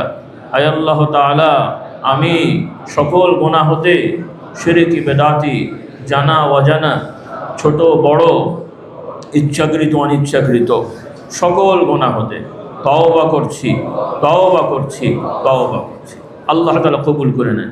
দরুদ শরীফ পড়ি, আল্লাহুম্মা সাল্লি আলা সাইয়্যিদিনা মাওলানা মুহাম্মদ النبي الأمي وآله وأصحابه وبارك وسلم. اللهم أنت السلام ومنك السلام، تباركت يا ذا الجلال والإكرام. ربنا اغفر لنا ولإخواننا الذين سبقونا بالإيمان ولا تجعل في قلوبنا غلا للذين آمنوا ربنا إنك رؤوف رحيم. يا مقلب القلوب ثبت قلوبنا على دينك. اللهم إنك عفو كريم تحب العفو فاعف عنا. اللهم إنا نسألك بأسمائك الحسنى وصفاتك العليا بأنك أنت الله الأحد الفرد الصمد العزيز الكريم الحكيم العدل الجبار القهار المنتقم اللطيف الخبير الستار الرؤوف الرحيم، إنك على كل شيء قدير. اللهم إنا نسألك بأسمائك الحسنى وصفاتك العليا أن تغفر لنا وترحمنا وتقضي حوائجنا يا رب العالمين. আয় আল্লাহ, আমরা গুনাহগার, খাতাকার, বদকার। আল্লাহ আপনার দরবার হাত তুলেছি, সাইয়্যিদুল ইস্তিগফার পড়ে, দরুদ সালাম পড়ে, বাদ আসর থেকে যা কিছু নেক আমল হয়েছে আল্লাহ মেহমানদারির আয়োজন করা হয়েছে, যত কিছু যা হয়েছে, যারা এর সাথে সহযোগিতা করেছেন, যে যেভাবে এর সাথে ছিলেন, প্রত্যেকের জানে মালে বরকত নসিব করেন। আল্লাহ এই মসজিদ যাকে কেন্দ্র করে, যার চেষ্টায় প্রচেষ্টায় নির্মাণ হয়েছে, মরহুম রওশন আলী হায়দার রহমতুল্লাহ আলাই, আল্লাহ তিনি সহ তার সঙ্গে যারা ছিলেন কমিটির সদস্যবৃন্দ, সেই সময় কবরবাসী হয়ে গেছেন, তাদের সকলের আমলের সব পৌঁছে দেন। বর্তমানেও যারা এর কমিটির সদস্যবৃন্দ আছেন, পরিচালনা করছেন, তারা উদ্যোগ নিয়েছেন, পরিকল্পনা করছেন মসজিদটা সংস্কার করে বা নতুন করে আরও বহুতল নির্মাণ করা, দয়া করে আল্লাহ আপনি তাদেরকে তৌফিক দান করেন। আল্লাহ আজকে হাজিরিন যত ভাইয়েরা এসছেন, মাইকের আওয়াজ যতটুকু আশপাশে পৌঁছাচ্ছে, সবাইকে আল্লাহ আপনি কবুল ও মঞ্জুর করে নেন। আল্লাহ এই মাহফিলের উসিলায় আমাদের সবার আখলাক, চরিত্র, ঈমান, আকীদাকে পরিবর্তন করার ব্যবস্থা করে দেন। আমাদের সবাইকে হেদায়েত দান করেন, আমাদের সবাইকে হেফাজত করেন, আমাদের সকলকে আল্লাহ আপনি তওবা করার তৌফিক দান করেন। আল্লাহ খাস করে অনেক ভাই বোনেরা দোয়া চেয়েছেন, প্রত্যেকের আল্লাহ সমস্যাগুলো সমাধান করে দেন, প্রত্যেকের পারিবারিক সামাজিক অশান্তিগুলো দূর করে দেন, পেরেশানিগুলোকে আসান করে দেন। আল্লাহ প্রত্যেকের যাদের ছেলে মেয়েদের বিবাহ শাদী দেরি হচ্ছে, নেক পাত্র পাত্রীর ব্যবস্থা করে দেন, যাদের সন্তানদের বিবাহ শাদী হওয়ার পরেও সন্তানাদি নেই, নেক সন্তানের ব্যবস্থা করে দেন। আল্লাহ আমাদের সবাইকে কবুল মঞ্জুর করেন। আল্লাহ পৃথিবীব্যাপী যে অরাজকতা জুলুম চলছে, আল্লাহ অন্যায়ভাবে যুদ্ধ লাগিয়ে নিরীহ মানুষগুলো হত্যা করা হচ্ছে, আল্লাহ মানুষের সম্পদ নষ্ট করা হচ্ছে, আল্লাহ মানুষের মধ্যে বিশৃঙ্খলা সৃষ্টি করা হচ্ছে, আল্লাহ এই জুলুমের সাথে যারাই সম্পৃক্ত আছে, আল্লাহ আপনার না জানলেও আপনি সবাইকে জানছেন, সবাইকে দেখেন, সবার বিষয় জানেন। এ সকল জালিম আল্লাহ যারা নেতৃত্ব দিচ্ছে, এদেরকে ধ্বংস করে দেন। আল্লাহ এই সব জালিমগুলোকে ধ্বংস করে দেন, এদেরকে ফেরাউন, নমরুদ, সাদ্দাতের মতো করুণ পরিণতির ব্যবস্থা করে দেন। আল্লাহ মানুষের স্বাভাবিক জানমালের হেফাজতের ব্যবস্থা করে দেন। ধর্ম বর্ণ নির্বিশেষে সকল মানুষের মান সম্মান, ইজ্জত, নিরাপত্তা নিয়ে বসবাস করার ব্যবস্থা করে দেন। আল্লাহ যে দেশে আমরা বসবাস করছি, এই দেশের প্রতি রহম করম নাজিল করেন, এদেশের প্রতি রহম করম নাজিল করেন। এদেশের বিভিন্ন পর্যায়ে যারা দায়িত্বশীল আছেন, সর্বপর্যায়ে সর্ববিভাগে সকলকে ন্যায় নীতি, সততা এবং নিষ্ঠার সহিত দায়িত্ব পালন করার তৌফিক দেন। যারা সততার সহিত দায়িত্ব আছেন, তাদেরকে আল্লাহ দুনিয়া আখিরাতের কল্যাণ, সম্মান বহুগুণ বাড়িয়ে দেন। পক্ষান্তরে যারা আল্লাহ বিভিন্নভাবে অন্যায়, অপরাধ, জুলুম করে বেড়াচ্ছে, তাদেরকে আল্লাহ আপনি এর থেকে বিতাড়িত করার ব্যবস্থা করে দেন। খাস করে আল্লাহ আমাদের বিভিন্ন বিভাগে বিষয়ে সন্তানেরা, ছেলেরা, যুবক ছেলে মেয়েরা, শিক্ষার্থীরা পরীক্ষা দিচ্ছে, এদেরকে কামিয়াব করার ব্যবস্থা করে দেন। প্রত্যেক বাচ্চাদের, যুবকদেরকে আল্লাহ তাদের আব্বা আম্মার জন্য আল্লাহ আপনি কুররাত আইন হিসেবে কবুল করে নেন।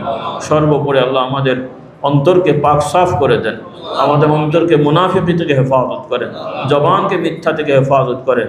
আল্লাহ আমাদের অঙ্গ প্রত্যঙ্গগুলো হারাম কার্যকলাপ থেকে হেফাজত করেন। আল্লাহ আমাদের সবাইকে হেফাজত করেন। আল্লাহুম্মা ইন্নাকা আফুউন কারীমুন তুহিব্বুল আফওয়া ফা'ফু আন্না। আল্লাহুম্মা ইন্নাকা আফুউন কারীমুন তুহিব্বুল আফওয়া ফা'ফু আন্না। ربنا آتنا في الدنيا حسنة وفي الآخرة حسنة وقنا عذاب النار. اللهم صل على محمد النبي الأمي وآله وأصحابه وبارك وسلم. سبحانك اللهم وبحمدك أشهد أن لا إله إلا أنت أستغفرك وأتوب إليك. سبحان ربك رب العزة عما يصفون وسلام على المرسلين والحمد لله رب العالمين. لا إله إلا الله.